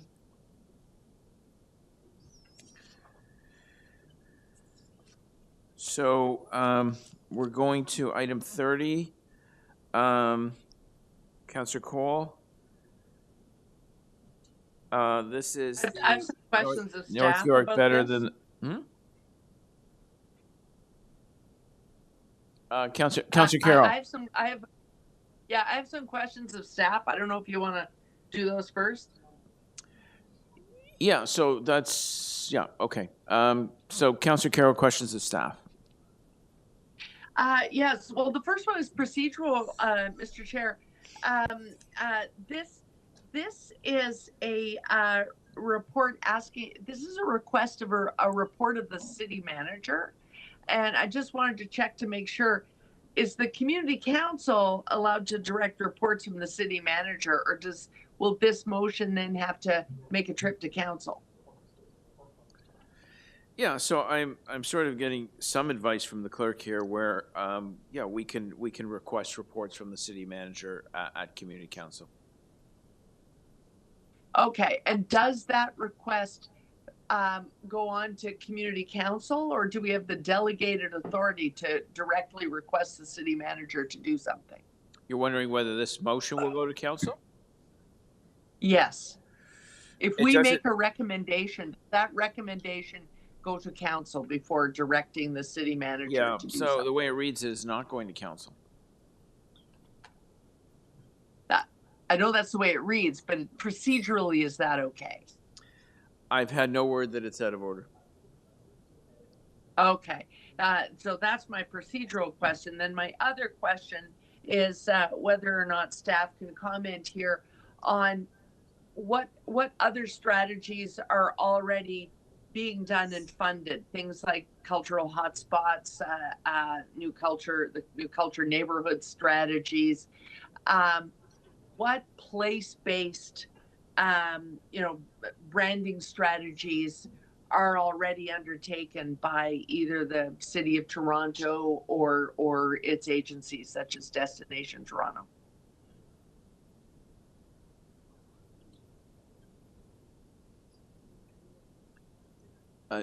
Do we have anyone from culture here or economic development? Councillor Carroll, the chamber has gone awfully quiet. I'm not sure whether we have Yes. the staff here to. Thus demonstrating the point that I'll speak to when we get to speakers. That's okay. Yeah, You can put me down to speak. Okay. Any other questions for staff? Although it might go awfully silent when you ask. Okay, let's go to speakers then. Councillor Carroll? Yes. Yes, Mr. Chair, I appreciate all of the intent of this motion, all of it. Councillor Cole has great intentions here, but I really think that it's inappropriately placed here at Community Council. I really think this is something that actually should be going to, exactly as you just said, is something that should actually go to economic and community development, or maybe as a motion it shows up in executive, because we're being asked to directly ask the city manager to report on something with no context. A great many resources are already targeted to various neighborhood strategies. North York is a perfect example because council made years ago a decision that we weren't going to try and have strategies that kept afloat North York, Scarborough, and Etobicoke, but rather that we would embrace that what we are now is a city of neighborhoods. And so when we look at, for instance, how the cultural hotspot is a perfect example, in that type of strategy, we look at the west end of North York as being a dynamic, the Willowdale, the Heart being a dynamic, and then the East End with the Don Mills and the Peanut forms another dynamic, and that's sort of the way we have branded and promoted through those strategies that already have financial resources committed to them. And were this report to go to one of those committees, then it would be very clear that those should be commented on in the report. When we move it in community council and we just create a straight line to the city manager's office, I'm not sure we're really directing him to include all those contexts so that we can decide what's a good use of resources here. And so unless the councillor is making clear that he wants that kind of fulsome report as part of the feasibility component of this, I'm nervous about adopting it. If he does in fact want that context and an honest feasibility look at this, then I can support it. Thank you. Those are my comments. All right, thank you, Councillor Carroll. Deputy Mayor Cole. Yeah, thank you, Chairman Pasternak. Yeah, no, listen, this is about reminding the people of Toronto and people outside of Toronto that there is a dynamic, diverse, exciting cultural number of neighborhoods and areas, commercial, residential, natural areas in North York that have been neglected by this concentration of power in downtown Toronto. Like I've always tried to remind people, there is a Toronto north of Eglinton. You know, all the major entertainment facilities, the major programs all go to downtown Toronto. And that's great. We like to see Toronto prosper and the downtown core prosper, but we are really neglecting the incredible opportunities there are to support small businesses, incredible cultural communities, incredible natural areas in North York. You know, think of Earl Bales Park and all these areas which are really neglected. If you look through council agendas at the city council, it's predominated by areas in the old city of Toronto. So that's what I'm trying to do. I'm trying to get some attention paid to the incredible opportunities there are in North York that we just don't do it in a piecemeal approach. We try to generate some kind of awareness, interest in this incredible area that was once the city of North York, which is now we have a community council called North York Community Council. And if we can't ask for a report from the city manager, what are we doing here as a community council? We don't even, when Councillor Carroll asked her question, there was silence. There's nobody here that really could even respond to her question. And if you look at the facilities, there's less and less city officials working out of North York City Hall. The events that they have at Nathan Phillips compared to the events that are held in North York, that could be, Mel Lastman Square is a phenomenal place, as Councillor Cheng and I witnessed when she was totally involved in the Taste of North York. And it got very little media coverage. But if it happens on the Danforth, wow, fantastic. Meanwhile, we had this incredible explosion of culture and music and food at Mel Lastman Square, and it was totally ignored by the media. And that is what I'm trying to do, is basically remind people that we should try to include and recognize and encourage people to come and shop, visit, walk in our parks in North York. There's not any real comprehensive approach to reminding people of the incredible opportunities there are for businesses, for cultural activities, and also to give the people of North York a sense of belonging. Because many people who live in North York do not relate to Queen and Bathurst, Queen of Spadina. They relate to Yonge Street. They relate to Willowdale.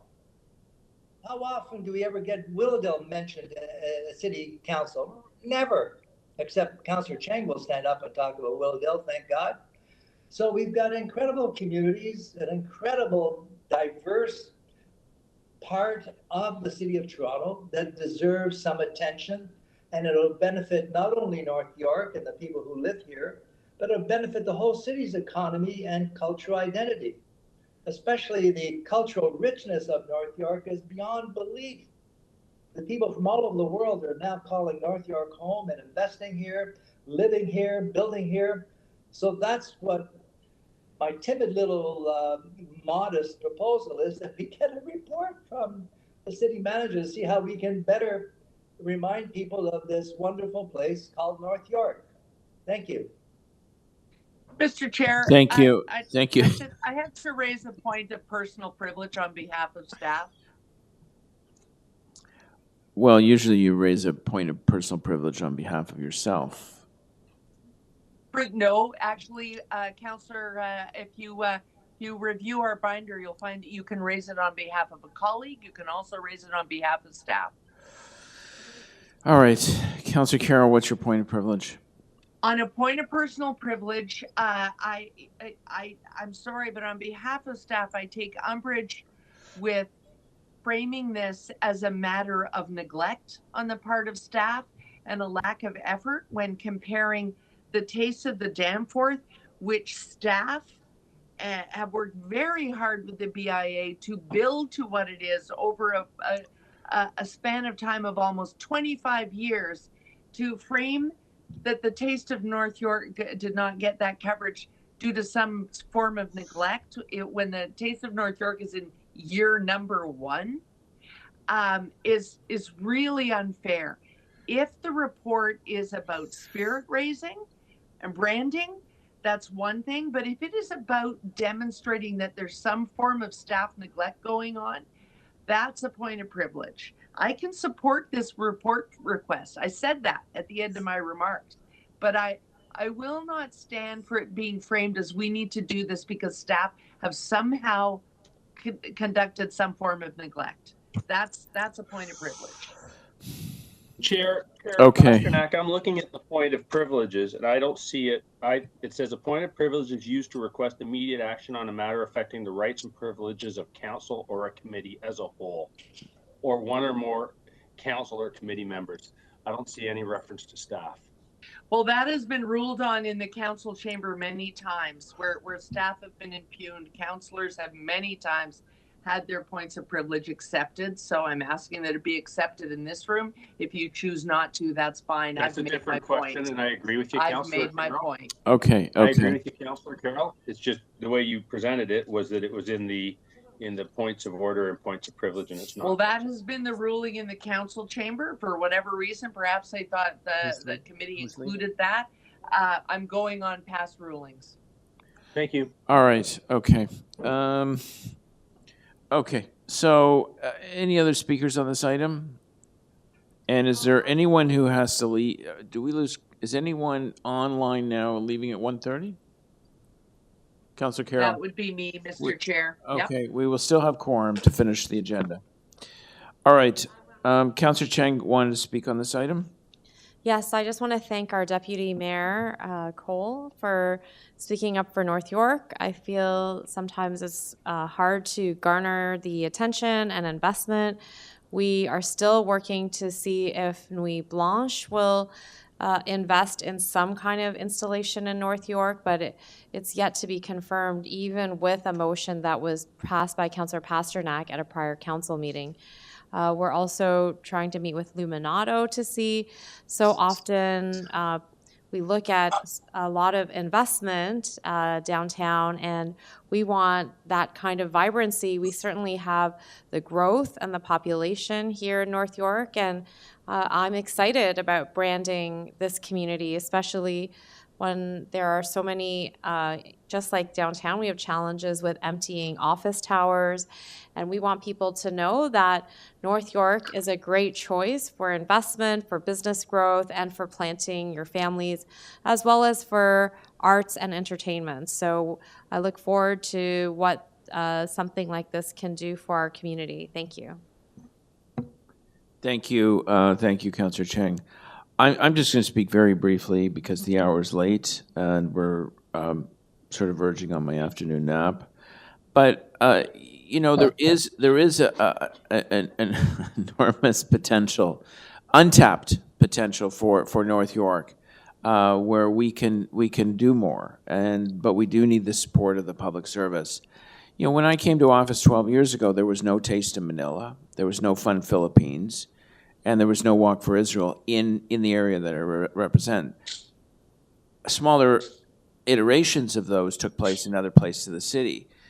But now, up at Bathurst and Wilson, we're hosting some of the biggest festivals in the city. And I think that's a great indication that we can do great things up in the inner suburbs. And we just have to work harder at it and promote it. We have theaters, we have arts groups, we have cultural institutions, we have economic opportunities. And I think that just needs a little more reinforcement from this council. I mean, New Blanche and Luminato have been mentioned, often left out of the sites. North York is often left out of the site selection. And we have to work harder in getting it up here, because the residents of North York will come out and see that and attend those events, as we've seen through the various cultural events that I just mentioned.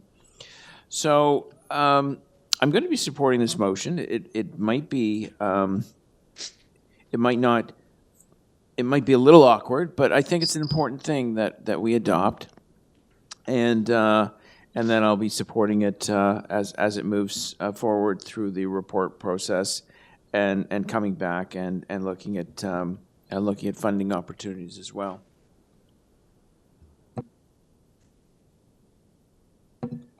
So if we could put the motion on the screen. Recorded vote.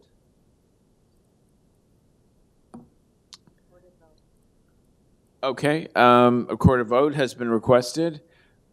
That is fine. So there we go. All those in favor? Councillor Yes, Chang? as I've said twice now, in favor. We'll get to you in a minute to Councillor Carroll. Councillor Chang? Here it is. Councillor Pasternak? I need to see the screen. Councillor Carroll, Councillor Burnside, and Councillor Cole. That passes unanimously.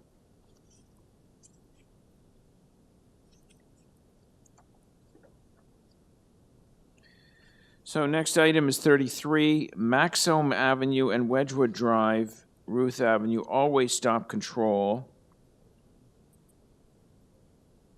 Oh, I just got word that the motion is finally ready for 28, so we can go back and questions for staff.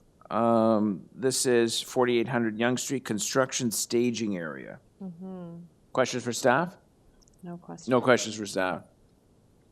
They can go home or back to the office. And any speakers on the item? I'll speak briefly. I'm moving a motion, which is just to add an annual check-in with the community. This is a road closure. It's a road closure right near Yonge and Finch for several years for staging of a large construction. Obviously, it's better to close the road than to create more impact on Yonge Street, but it is impactful. So I'm just adding an annual check-in with the community to make sure any issues that arise from that road closure will be checked in, and the applicant is agreeable to this already. So we've already predetermined how that community meeting will take place, and grateful for their support to make sure the community impact is mitigated through good communications. Thank you. Thank you very much, Councillor Cheng. Any other speakers on the item? Okay, the motion is on the screen. All those in favor? Opposed? That is carried. The item is amended. All those in favor? Opposed? That is carried. Okay. So we're going to jump ahead now to item 33, Maxome Avenue, Wedgwood Drive, a letter from Lily Cheng, Councillor Cheng. North York Community Council authorized all-way compulsory stop control at the intersections of Maxome Avenue and Wedgwood Drive, Ruth Avenue. I guess this is just a letter. I don't know if there's no report with this. No study, no report. Okay. They did a study, but It didn't, the warrant. it was like a hairline, right? So we can make it like 5%, 10%, but it was very close. And the residents are asking for it. They've seen dangerous things. There's been 3 accidents in the area. All right, any questions for staff? Speakers? Councillor Cheng, you're going to have to move your motion. Yes, I'd like to move this motion. We have thresholds, and sometimes we're so close to the threshold, but the community knows best. And so I'm just moving to make this a 4-way stop, which will increase safety. There's already been 3 accidents there, and we don't want to wait for it to get to 9 accidents to meet that threshold. So, thank you. All right, thank you, Councillor Cheng. Any other speakers on the item?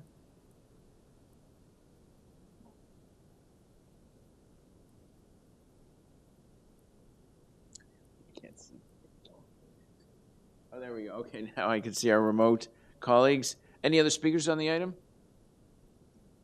No? Okay, let's just put it to a vote. All those in favor? Opposed? That carries. Item number 34, feasibility of on-street parking along Wilson Avenue during off-peak hours. This is my item. We're just asking for a report back because the local BIA is looking for some on-street parking. We've gone back and forth on this for many years. So any questions for staff? I will speak to it very briefly. I'll move the motion. Just basically what we're looking for here is ways in which there can be utilized on-street parking on Wilson Avenue in the Wilson Village BIA catchment area.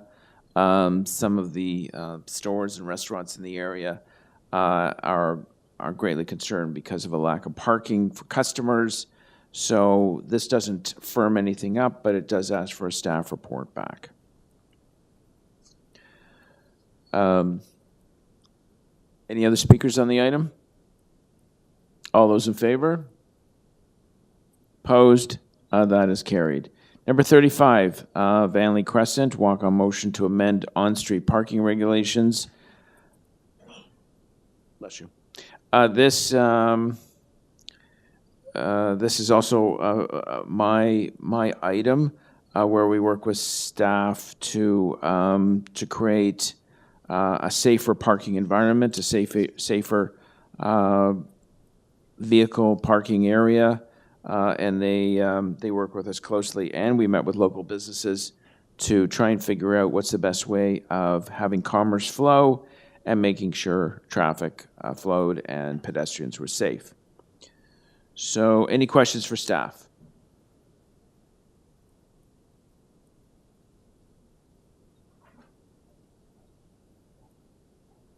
So I need one vote to, sorry, I thought this was already introduced. The first vote is to introduce the item. All those in favor? Opposed? That's carried. And a vote on the item. All those in favor? Opposed? That is carried. So number 36, this is from Councillor Cole. Once again, we need a motion to introduce. All those in favor of introducing? Favor? Opposed? That is carried. And any questions for staff?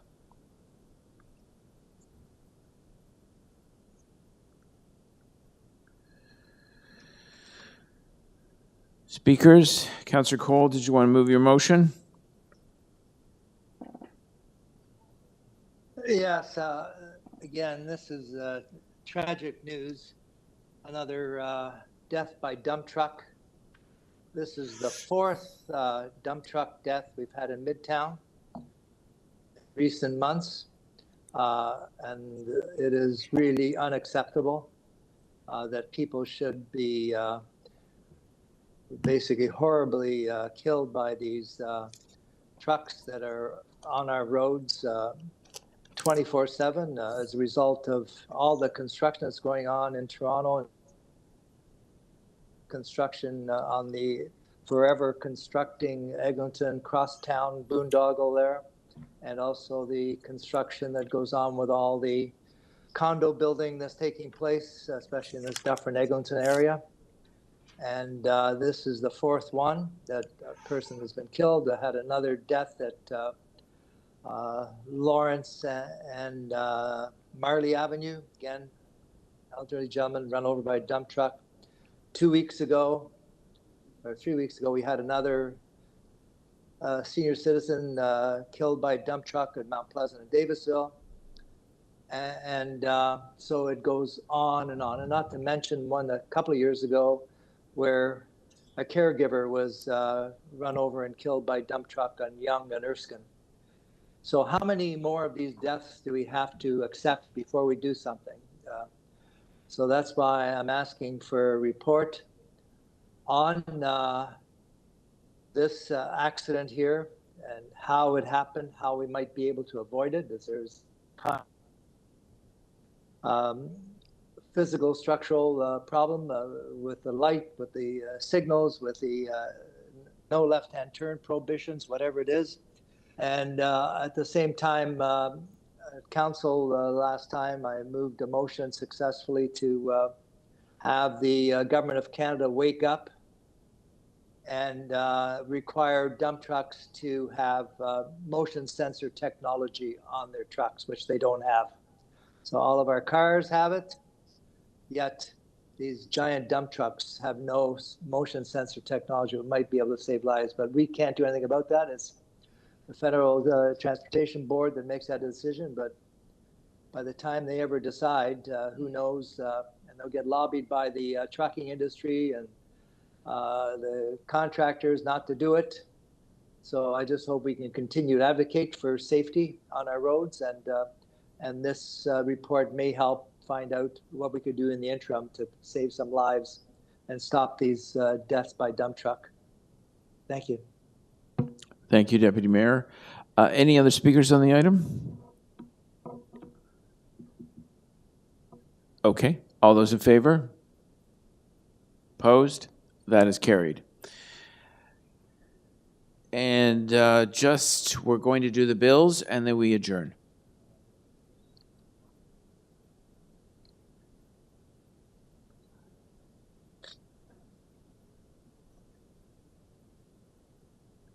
There we go. Deputy Mayor Cole, would you like to do the general bills? Yes, I move that bills 1029 to 1034, bills 1116 to 1118, and bill 1124 prepared for the November 14th, 2023 meeting 9 of the North York Community Council be declared as bylaws and passed subject to section 226.9 of the City of Toronto Act in the year 2006. Thank you. Thank you, Deputy Mayor Cole. All those in favor? Opposed? That is carried. And now the confirmatory bills. Councillor Burnside.